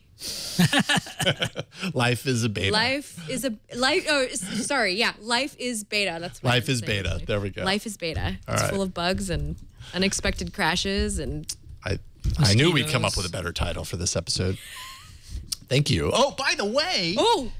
Totally related, and I missed this at the top of the show. Your title last week inspired greatness. Do you remember this? Yes, that's right. Okay. Hiroshi totally tweeted us this weekend. Oh, yeah. Which made my total weekend. Yes. And now I feel like he will shake my hand at I.O. I think we have this to be like, yeah, remember we did we were the people that called the episode Hiroshi the Hero. The Hero, which was your suggestion. We got to commission Brian, an anime. I put that in the little chat with a little screenshot. He hit us up and said the title of this episode with a little Home Alone emoji. Yes. Which means they're listening. I know. When I saw this, or somebody passed it to him, something, but I don't care. This is good enough for me. When I saw this, I actually kind of woke up from my jaded little lull of normalness, and my eyebrow raised. And my sweetie, who was working in the office with me, where we will both work from home, looked at me and goes, "What's going on?" And I'm like, "This is good." It takes a lot to get me excited when I'm at my desk. You know, it's like when Jason Priestley tweets me. How often does that happen? Has that happened? I've been kind of getting into it with Jason. I Really? want to wait till Ron gets back to have this conversation, though. Okay. I need my 90210 buddy. It would definitely be a little lost on me. Yeah, I've been wanting but- to like DM Ron. I know he's like far away and be like, "What should I say to Jason Priestley?" Got any questions for Jason Priestley? Yes, they're listening. Finally. When I shook hands with Sundar at I.O. last year, or this year. You shook hands with him this year? Yes. That was after me. At the press thing. He was there. And that was about it. It was like, "Hi, it's nice to meet you." That's about all I got out because I couldn't think. Yeah. What I really wanted to ask him was, do you know that we have a segment on our show and you are on it when you have a quote and your mouth does this thing and you talk and it looks a lot like this? We should tell him And next year. I really wanted to tell him this, but then I felt kind of ridiculous and I decided I'm sure he has much better things to think about than this. And now we have Hiroshi. We have Hiroshi. Now I feel He needs a confident cape that though if he's gonna be a hero. maybe we need a flapping cape. behind Yeah. him. So I met Hiroshi when I worked at Engadget at like a closed door meeting we had about the Nexus. I think it was around the time of the Galaxy Nexus. They were just launching Play Music, but not the all you can eat Nah, part, the just Play the Music- music part. All access. No, there was The before music all locker access. Just so, aspect. yeah, that's right. And he was one of the most articulate and awesome Google people I've ever met. Everyone says I mean, he's they're super all duper really nice. amazing, right? I mean, their brains are massive. Oops. And so, so anyway, so the point is, Hiroshi really made a lasting impression. The guy is super smart and really, I really felt like he was listening, actually, especially about the feedback we were giving him on the hardware, because we did see the improvements in future Nexuses. So kudos to that guy and to his team for being the Nexus guys. And for paying attention. I know. For paying attention to us. know. We're just wee little people. Little people. Okay. Anyways, moving on. Mark sent us an email and said, "WTF, Google. WTF, mate. My friends at AAA, please, please, please rant about this. Let's go. Raise holy hell and What are we call doing? upon the AAA fans and Twit Army to do the Let's same. do this. What a monumental fail by Google to remove perfectly fine and integral to my user experience widget for an app." And what app is Mark talking about? Talking about Hangouts. I don't know if you guys noticed this or not. There's a widget for Hangouts? There was a widget for Hangouts. There was. And in place of that widget that used to be fully operational, they haven't removed the widget. So with the latest update, they didn't remove the widget. They apparently removed the functionality. But instead, they left the widget with a little note that says, "Widget is no longer available." Is it sad face? At all? No, 'Cause that'd it's be just awesome. a widget that says widget is no longer available. So I know why they did this. It's like when airport screens BSOD. Yes. Blue screen of death. Oh, Sorry, yes. different show. Sorry. I was like, too many Different acronyms. platform. This is hard for my brain. Sorry. I understand why they did this. I don't understand why they got rid of the widget. There we go. Poop emoji on the widget. Maybe it's because they're busy fixing all these other elements of Hangouts. They were like, we're going to put the widget to rest for now until we fix Hangouts. I guess so. So that it doesn't crash all the time. I mean, they did this so that if you were running the widget, you now know, like when you update Hangouts, that it's no longer working, and that's not a bug. That's actually intentional. It should say like an essay, like, we regret to inform you this widget has been removed. I mean, they probably should have just put in, you know, when you install an update and then you launch that app for the first time, it gives you the little window that says, you know, changelog or whatever. They should have put up a little message like that instead of leaving a junky little widget in your widget drawer that serves absolutely no purpose. It is kind of junky. That it's no longer available. It's kind of junky. It's kind of weird that they chose to do that. You know, anyways, it's funny you bring it up because it kind of reminds me of, you know, there's a kind of criticism that iOS and Apple people always make of Android. This is like, it epitomizes that, right? It's like, why not just remove the widget and call it a day and help everybody about it instead of just leaving it that, you know. Yeah, anyway, I think it's kind of silly. But again, Hiroshi's listening. Hiroshi, you know why? It's because Android is the people's platform.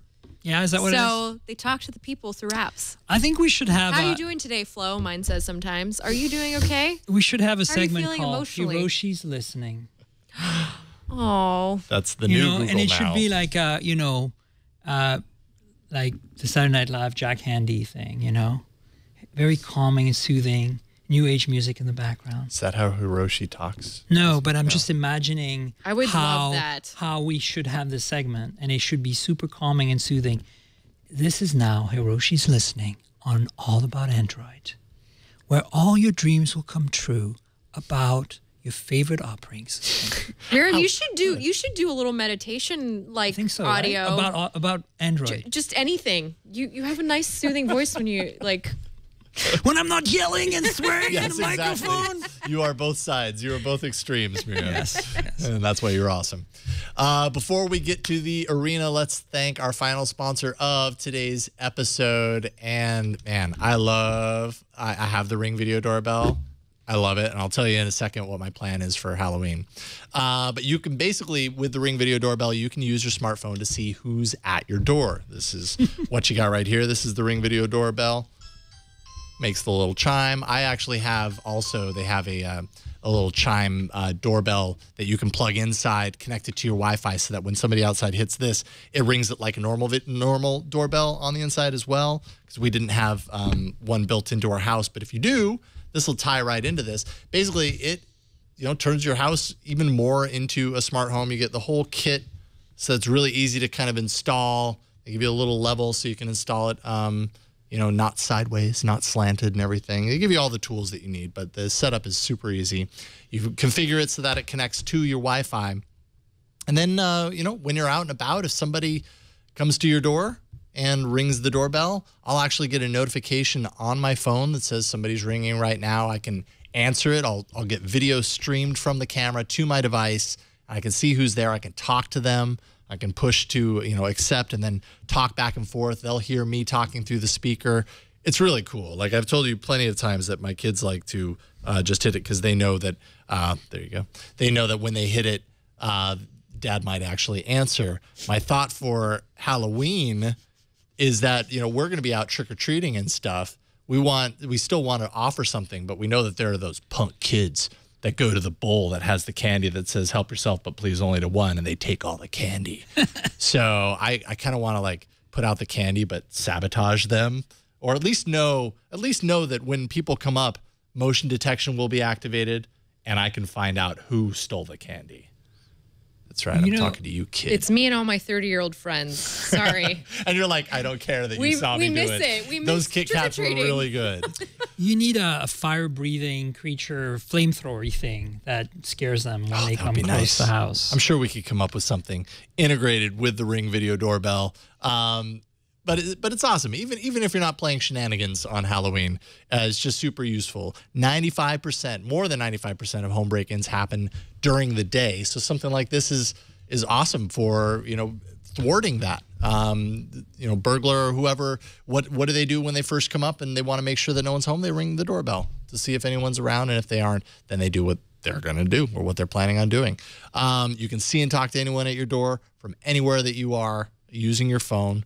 It's ring.com. video doorbell. Like I said, it also has the motion detector on. So you can set that on, and if there's any motion, you can dial a sensitivity for that. It can, notify you that there's motion, and you can check in on it. And if you are also subscribing to the monthly service for archiving that video on Ring's site, you can then go back in time. Gonna go back in time and access those archives and see who it was that rang your doorbell at that point. You can put your mind at ease, protect your home with the video doorbell that Time Magazine named one of the top 10 gadgets of 2014. Prevent burglaries before they happen. Go to ring.com/allaboutandroid. You'll get free FedEx shipping. That's ring.com/allaboutandroid, and pick up a Ring video doorbell for yourself. And maybe you too can have some shenanigans for Halloween and see what you can come up with. Ring is always awesome. So thank you for supporting All About Android Ring. We really appreciate it. And check it out for yourself. Ring.com/allaboutandroid. All right, let's do it. Let's get into the arena. So many enter, but only one lives. Android Arena. Yeah. Oh, this was a big week. I finally lost. Oh man. So what was your run? You had a run going here. 5 shows? 5 shows? Yeah. You won 5 shows impressive. in a row. Wow. That's a really good run. Yeah. Who's ever won 5 shows in a row, by the way? I don't 4 or know. 5. I don't know if it's happened. I don't think it's before, happened. but if it has happened before, it's happened very rarely, and so you are in the upper echelon of streak holders. Echelon. That sounds like a James Bond movie in progress. Echelon. Echelon. That streak ends today, Flo. App Because Checker. App Checker. Is that you? That was me. That was you. Yay. Somehow wins with 36% of the votes. Inkboard and Make My Day tie at 24%. And then Excerpt for Twitter. That was Gina's app. Third at 16%. I downloaded that app afterwards. I've been using it. Have you been using it? Yeah. Come it's in handy? great. Yeah. Yeah. Yeah. I never think to use it, but It's because I tweet too darn much. yeah. I'm always like, look at this interesting thing this person said. I Yeah. need to tell everybody my opinion about it. Fair enough. That's kind of what Twitter's all about. I know. Cool. So that means that I get to just sit back, relax, and do nothing for do. the next couple of apps. Flo's gonna Should I go start. 'Cause She's the first? she's the returning won. loser. She's You're the gonna returning start. loser. Yes. Okay. So you don't go put for that it. way. Jeez. All right. Well, this is what it's like to lose, Flo. Yeah, apparently. Welcome. It's making me sore. Sorry. This app is called Fabulous. Fabulous : motivate me ! Exclamation point. It's in the Google Play Store. I found it because I've been, kind of, how should I say this, out of routine for the last couple of weeks with all the traveling going on. So I decided, what, I'm going to start doing this little morning, afternoon, evening ritual sort of thing. This app is kind of great because you can set yourself little rituals during the day. So for instance, in the morning, I always start with writing my to-do list, and then I mark it down. And the more that you mark down and do things, the more that you can go and add other things to it, which I'm just not explaining very well, this app at all.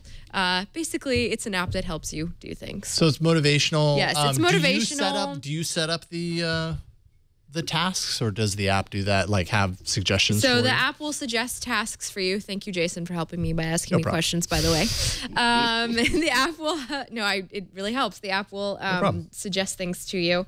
So you can tap this little button, go make me fabulous, and choose from, if you have 10 minutes in the day, for instance, I really need an emotional pick-me-up. So I'm going to practice some yoga, and then it'll say do 7 minutes. I know, yoga. I know, but let's pretend I don't. Okay, all right. It'll say do 7 minutes of sun salutation, so it'll walk you through it.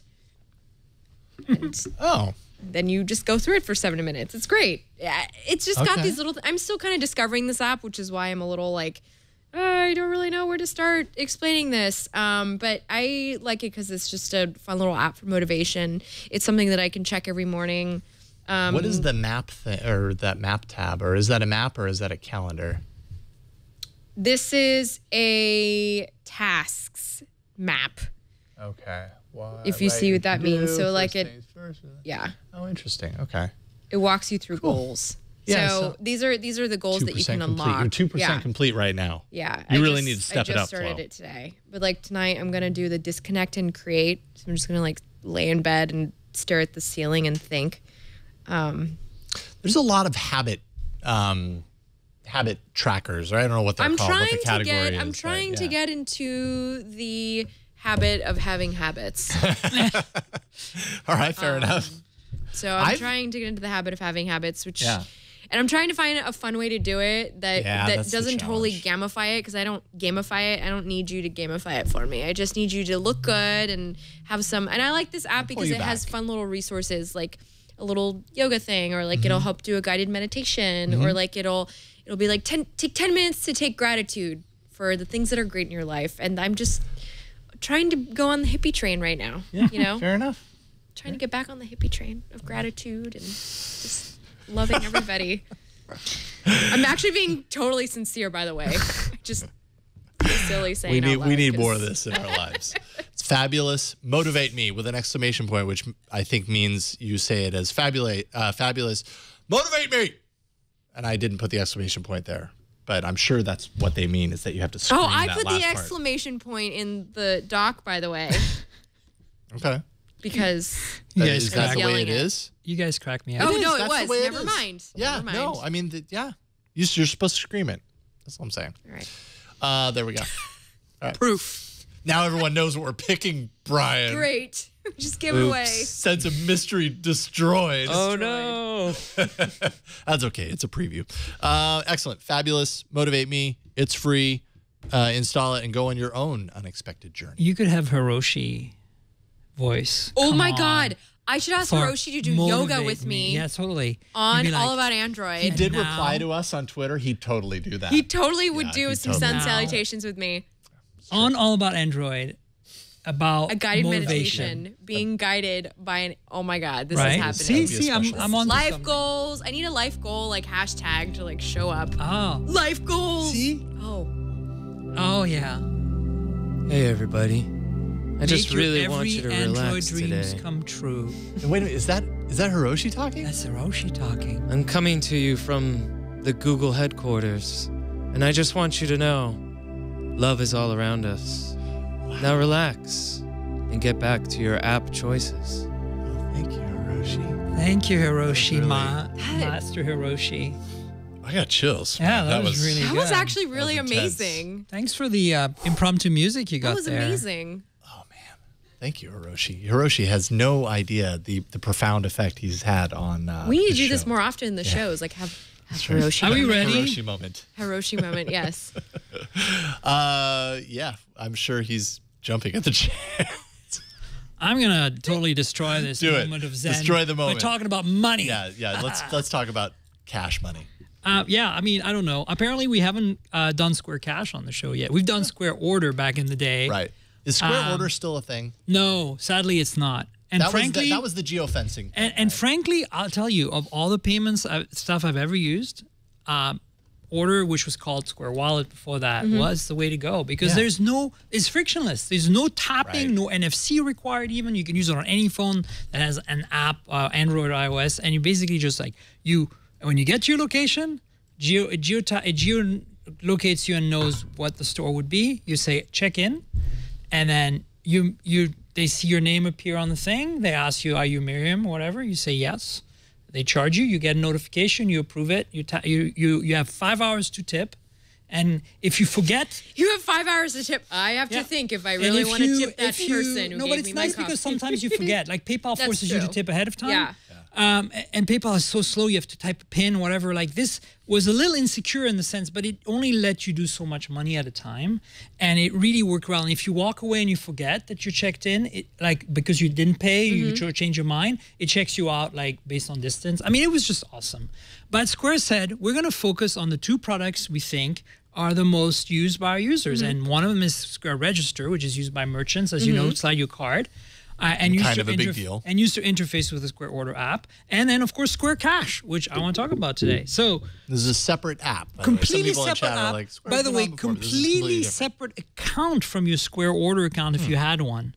So this is debit card based. So Square Order was mostly credit card based. And so here it is. It's this simple. Look at this UI, okay? I'm going to send Jason $5 right now. All right. Hey, Jason. I just type in, I'm going to do it off screen because I Doing don't an want the Android phone show number with to Miriam appear. Pays. Boom. Look at this. Jason Howell. Am I going to get money? Yeah, you're going to get money. And I'm going to say 4 services rendered. No, I'm not going to put anything. And I'm out of control. And look, I hit pay. Okay. And I just sent you $5. I have to type in my CVV, which I think I might remember. What are you gonna buy me with that $5, Jason? Make this on here. Hang on, guys, a second. I just realized I don't know the last 3 digits on my card, but I have it here. So that's important. To go ahead and take a gander at the device I'm holding. Let's brainstorm how we're going to spend $5, everyone. We could buy 5. We could buy 10 here we Jack in go. the Box tacos. Oh. And look. Okay. I hear vibrations. I You should go an email. Go ahead and take a look at that. Cash. Miriam Joar sent you $5. There you go. $5 bill, y'all. And you can redeem that, and that was it. And then the requesting money goes the same way. And my phone's ringer is on now all of a sudden. But the point I'm making here is that you can send me $5 back when you sign up. It's that simple. Like, I'll go ahead and send this $5 back to you. Yeah. It actually, I can see in the email it says decline. You can decline it. Yeah. Just be That's like, like I the don't want your $5. But the point is that it's super frictionless. I use it with my personal trainer. Like, it's really great for, like, you want to pay somebody cash for a couch you're just buying right there. Mm-hmm. You know, you don't have cash on you, and there's no transaction fees, nothing. It's just awesome. See, my friends are all on the Venmo train. Yeah, Venmo is the other one, but I don't like the social aspect of it, though. Well, exactly. It's so intrusive. And then, like, my friend's ex, like, showed up on there, and that was, like, an emotional journey. So it's just not, like, we don't need money and emotions to mix. I was a big fan of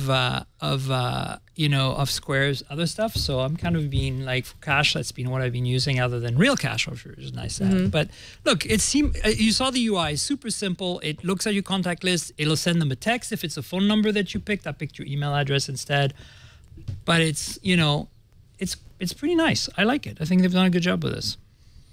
Nice. That's all I have to say. All right. GJ, Square, GJ. Square. Which means good job. Cash. Yep. All right. This is just one of those arenas where we're all going in different directions. So I'm going to go ahead and do a game. I figured Halloween's coming up. How about, a game that has a nice little element of spookiness to it? Spooky. And you got an extra week to ramp up to Halloween, because I realize this isn't the first episode, like, leading into Halloween. We've got another episode next week. Next week. But that'll give you some time to, master the game called Dark Echo. So these are some of the levels that I've been playing since I checked it out. I should have gone with the last one. So this is one of those games that you definitely want to wear headphones for. It's got an aural quality to it when you're in headphones. So I'm gonna go ahead. So here you are. Your feet in a blank, black space here. I'll go ahead and hold here. Now I've made a noise. If I just tap it, I make a little noise.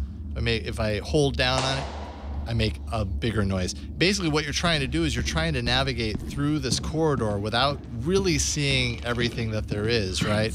The red zones that are around here, you obviously don't want to touch those, right? Oh, here, I want to see where I'm at here. Okay. Kind of hard to explain, but you can see things kind of twist around. Yeah, there's two. There's all the way down there. And then they start moving. Oh my gosh! Oh no! Nice. What is happening? That was brutal. You got crunched. Did you just die? By zombies. That's a zombie, isn't it? You don't really know what the enemy is. That's, I think, what I really like about this. This game's kind of existential. I think you need my app to help you. Yes, it's true. It's a good point. This might have you rethinking your purpose in life. I don't know. It's I appreciate games that kind of take a cool, unique, actually. different approach. And this game is very unique. Is hard to explain, but when you see it, you kind of understand it. And with headphones, it's got to be super cool, right? Yes, because everything's directional. Everything kind of surrounds you. It's a great kind of game to kind of put into your headphones. I love the and get sonar lost thing. That's actually what you do when you want to get the acoustics of a room. You clap. You do a hand clap. You do what's called an impulse response. But it reminds me of those first-person shooters where, like, the flashlight is all you have. This would stress me out to no end. It's a little stressful. I would feel like watching, like, World War Z doing this. It would just be, Well, and then I just opened up an extra zone here. Uh-oh. We'll see. Go ahead. Do you hear that fan noise or whatever it is? Man, this is This do is you ever get freaking to a me point out. where there's somebody else with you? Like, what? Yeah, somebody makes a good point. This This is and not a Chromecast. gameplay. This and Chromecast is a great night. yeah. Don't want to touch the reds. We'll go over here. I'm totally doing this on Chromecast this weekend. Oh, like casting it. I wonder. You mean for others to watch? Did I just go around in circles? I just went around in circles. Anyways, okay, you can understand why this game is very interesting and fun to play. Oh, did you It's hear that called drip of water? That was cool. Dark Echo. You hear that? That drip of water? So when you died earlier, did you accidentally shoot yourself? No, so the little red things that you see Are bad guys? you don't want them to touch you. Oh. And if they touch you, Oh, here we go. There was a... that happens. Yeah, and it makes nasty noises. And you like drop zombie your noises. cup of water is what that is. Oh. You've got That's a cup nice of way to water explain it. and you drop it on the floor of the dungeon. That's not so. water, that's blood. No, that's water. This is a G-rated game. Hello, it's blood, it's a zombie game. There you go. It's called Dark Echo. It's what is it? 99 cents, I think. Yeah, it's so it's 99 cents right now. 50% off for limited time. 99 cents right now. Doing math, which I'm really So good $2. at, that means $2 eventually. So Or $1.99. Wow. something like that. Yeah. That's and listen to that music, it's cool. There you go. Escape from evil. This is definitely not Hiroshi calming. No, this is Hiroshi, where are you when we need you? This is the anti-Hiroshi yoga thing. There you go. And it's just cool to look at. Dark Echo. All right. So I'm going to go ahead and do what I do, which is what I should have been doing while you guys were showing off your apps, which is post to the Google Plus community page, which I have done, and then I will create a URL for it. But you can go to AAApoll.com/236. Literally copying the URL right now. AAApoll.com/236 should work for you, hopefully. Let me know if it does. Does it? Not yet. Okay. I wish I would have remembered to do this while you guys were showing off your apps. There we go. All right. AAApoll.com/236. My tallest 42 in chat already got it. So there you go. Your mileage may vary, but vote for your favorite app this week. Is it Fabulous? Motivate Me. Square Cash or Dark Echo? Square Cash is not going to win. I never win. I have the most boring apps every time. Do what I do. Also do a show where you review 4 apps a week. Yeah, right? And That makes your requirement every week to actually 5 look apps. for apps. Yes, and you have no choice. No, I just am anti-app, really. It's like I don't install apps on my phone, it seems. Well, that keeps it lean and clean. Wow, it was fast. Great episode. Yeah. Really, really appreciate Miriam, you coming in and bringing this. Well, you know, I was device. really lucky to get this in time ahead of the launch this morning, and you know, I'm a huge HTC fan, but I had really, frankly, kind of given up. The M8 was the beginning of the end for me, because I was like, the M7 was such a great phone, and I thought they were really going to step it up a notch, and all they did is another M7, really. Then they removed some of the things I really loved about it, and then the M9 was just. Don't even get me started. And then you know, I've loved the Desire line, not the 626, which is that I reviewed for before you buy, which is really too low end for me. But like the 6 series have been really great. The 616, the 620, and they're mid rangers. And the rumors on this really had me excited, but I also wanted to not get myself too hyped, right? And when I finally saw it and finally played with it, I was like, wow, okay. They are back in the game. And I know you're going to say there's the caveat of the elephant in the room of the iPhone lookalike thing. And you know, we can argue because we're Android people that, HTC did it first, blah, blah, blah. But I can understand how with some people it's just not going to sit well. But you know what? I can look past that and just go like, you know what? Yeah, it's a distraction. The reality is this. Whether you hate Apple or not, Apple has, you know, they've created an iconic looking object, and you know, this is gonna work. I think this is gonna work. I mean, the Galaxy S6 has some like iPhone-y elements to it as well. Yeah, it's just the design that's going on in the industry right now. I think that you know, I would prefer this in white with silver or with that garnet one, which I'm really excited about. But this isn't bad, you know? Yeah. I like this color. I would totally love it in rose gold. Not gonna lie, sorry to make this even more complicated. Appley, but Right. I'm all about Apple that doesn't rose own gold. rose gold. I'm all about that rose gold and the gold and all the gold. I mean, the reality is, like, I'm thinking of a daily driver, right? Like, for a second, suspend the, I want the best specs in my pocket. And for me, like the G4, the best camera in my pocket. What I love about this phone is the first Android phone in a long time that I feel could be an all-round everyday phone. I could use Android Pay, will work with fingerprint reader. The camera is good enough. The performance is good enough. It's small. How many Android phones do we have right now that have 5 inches that are really nice 5-inch phones? Most of them kind of crappy, right? I mean, the OnePlus 2 is 5.5, so it's too big. There's rumors of a new OnePlus coming that will be about the right most size. of them are mid-range, like the Moto G. But this is also kind of mid-range, but it still doesn't feel like a mid-range. That's good. So that's kind of what got me excited about it. Where can people find out more about your thoughts? I'm sure this is just the beginning of. So two days from now on my podcast, of course, again, I'm bound to what I can talk about until next week sometime. But tune in because Andrew and I have a lot to talk about. We want to go over all the summer phones. So it's going to be an hour. So it's going to be the summer phones. It started with, in my opinion, with the OnePlus 2. And then we got the Moto X and Moto G. Then we got the Note 5, the GS6 Edge Plus. Then we got the iPhones. And then we got this guy. And what else? I'm missing some. The V10 and the Nexuses. Are you going to play Summer 11 to start it all out? Like Maybe from I Greece? should. Maybe I should. Because I feel I don't have an excellent technical director to help me out. It's all, homebrew, hang out on air, 2 people remotely. So we'll do the best we can. Do what you can. But the bottom line is tune in on Thursday, this Thursday at 4 p.m. Pacific time on my YouTube channel or on my blog even. Just keep an eye on my Twitter. And then I'll have this on Before You Buy, probably the Friday after this one. So Friday the, 29th, 30th, 31st, something like that? 30th. 30th, because I'm flying out to the Web Summit, Dublin, the day after that. I'm going to Dublin in November. I'm going to be cold. But it's exciting. I've never been. And I hear the Web Summit is a place to be. Maybe Hiroshi will be there. And I can tell him how much we want him to do yoga with us.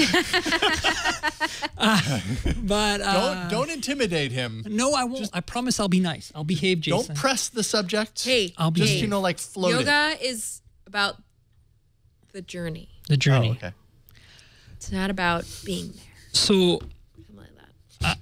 anyway, this is exciting. The Nexuses are exciting. It's been an exciting summer of phones. It has. It has been. Kind of continuing into the OnePlus now has another announcement sometime apparently. Yeah. And anyway, the bottom line is we can't complain. It's been an exciting year in phones, hasn't it? It's been an exciting time to be an Android user. It started off kind of rough with the M9, and then the GS6 came in, and then the G4 came in, and then it just built up from there. Great year. Great year. Well, now It's we need not even over yet. Now we need a Moto E.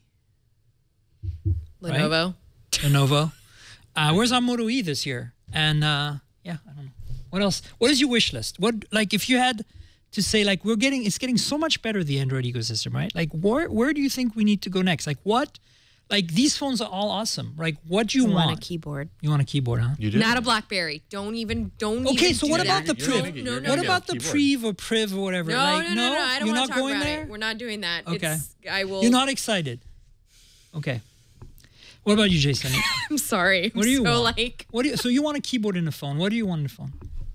I just want a phone that without fail has great battery life. Droid Max 2 coming out soon. Yeah, but Yeah, they even had a trailer for it that showed up today. I guess it's not good enough though. Because it's like battery is really important to me. I've realized. Right. Like I don't. However, fast charge helps that. We're getting what I want. Great camera, great battery, great design. Are you bummed that the Nexuses don't have wireless charging or the A9? Wireless charging doesn't disappoint me at all. No, that doesn't bug me at all. But that's also it's nice to have, right? That's also because I haven't gotten used to using it. Right. Yeah. I don't use. But wireless it's nice to have. Sure. I mean, I use it all But the in time. the grand scheme of things that I absolutely have to have, it's not, certainly no. not there. I don't have to have it, but I do have to have fast charge. Fast, absolutely. Right? Completely Yeah, we agree? Okay, good. Yeah. I So- feel like that's one of those functions that I'm so used to if it. I don't have, like, I won't buy a phone that doesn't have that. Yeah. Because you get too used to the fact that plugging it in for 10 minutes actually makes a sizable difference. I feel for the first year in many years, for the first time, that I have now a choice of Android phones I could live with every day. Yes, I would I agree. have this one. I have the G4, the GS6, and it's in its ilk. Even the Note 5 wanted something bigger. Mm-hmm. The Nexuses. So it's, you know, I can't do the Moto X. I'm sorry. The Moto X is not good enough for me. Camera's just not good I'd enough. agree. Not cutting it. Fall from grace, Motorola. I mean, just in general, this has not been a good year for Motorola in general. The OnePlus 2 had a lot of potential, but lack of NFC and the fact that the camera software doesn't even remotely live up to the competition. Not that the hardware is bad. The camera hardware is awesome. Has all the specs you want, but then they completely botched the camera experience and it just doesn't live up to it. So to me, it's an also run and I just don't care. So that drops that off. So that's it. HTC, Samsung, the Nexuses, which are, you know, and LG. Really, that's it. That's still a lot of choice. It's a lot of choice, compared right? to what we used to have. I mean, we used to complete, like, I couldn't be seen with a Samsung phone for a few years there. It was scary. Now I can actually admit that I could have, well, I have a Note 5 now and it's great. Tankgirl.com, TNKGRL.com. Yeah, tnkgrl.com. That's where we will have the podcast, the YouTube recording of the Hangouts on air. And then eventually I'll have an audio cut that'll go on all the RSS usual podcast catchers that you use. And then you can also find me on TNKGRL on Twitter. That's a good place to keep track of the announcement of the podcast if you forgot. Radical. Miriam. Yay. Always a pleasure. Thank you. Thank you very much for having me. It's been fun. You bet. Flo, what you working on? Well, I guess I know. Yeah, next You're going home to 6P write. review. I'm going home to do a little more writing. You can find me at greenbot.com, pcworld.com, and on Twitter at OhThatFlow. I'm working on a lot of stuff. Yeah. So that's, you know. Lots of hardware. It's difficult being thrown suddenly to Nexus devices at once. Yeah. Well, You know, thanfully, like, I all have right, help here, tear from it my up. awesome Tear it apart. coworkers and my awesome editor and my awesome boss. So I'm Yeah. getting some help. Good. Cool. Which is good. There's just so much exciting stuff that happened this fall. There So really is. it's gonna be a hell of a Christmas season. Like if you have not bought your phone because you're waiting for the Christmas season, you get plenty of nice choices. And you really can't go wrong. Yeah. Greenbot.com. Brian. What about is you? up? When I'm not pushing the buttons back here for All About Android or some of our other shows, I do a how-to show with Padre on Thursdays, so you can check that out. And also you can follow me at cranky_hippo. And if any of those phones you guys get tired of, there's a Windows Phone user over here who would much like to come back to the Android. The mistake you made was Windows Phone. Well, okay. Wait a minute. You don't like the Lumia? Yeah. I'm actually using a HTC 8X. Yes, it is. And, you know, not to Dang. look a gift horse in the mouth, because Alex Gumpel actually gave me this phone to use while I am in between phones, because my Moto X 2013 died in July, and I knew all okay, these they weren't phones were gonna going to be update it coming anyway. out. So I wanted to wait till all the phones have come out, and now you guys have a plethora of them on the desk right there. And I it's couldn't getting help but notice Too you've many got a lot of phones. phones on the table. Yeah. it's getting Too many kind of hard to phones. resist, guys. Look who comes groveling back. Please. You're always welcome to our open embrace.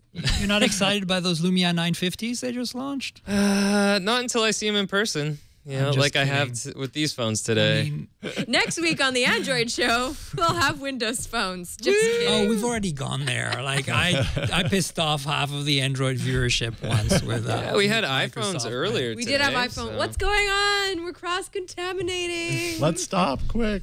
It's a small. Well, thank you, Brian. Appreciate it. You can find me at about.me/Jason Howell. You can find my music at yellowgoldmusic.com. I do another show about Android apps called Android App Arena. That's twit.tv/arena. And yeah, about 4 new apps on that show every single week. Not easy, but I do it because I love you. But that is it for this week. Always appreciate you guys coming back and checking out the show. You can leave us a voicemail at 347-SHOW-AAA.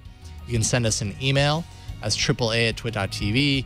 We're on Twitter. We are at Android Show there. We're on Google+. We have an awesome community. Search for All About Android there and you'll find it. You'll find our polls there as well as all of our episodes posted there as well as the awesome community. Reddit, we are twitaa.reddit.com.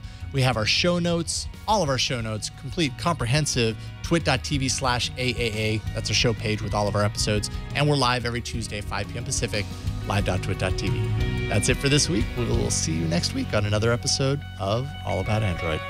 Bye, guys.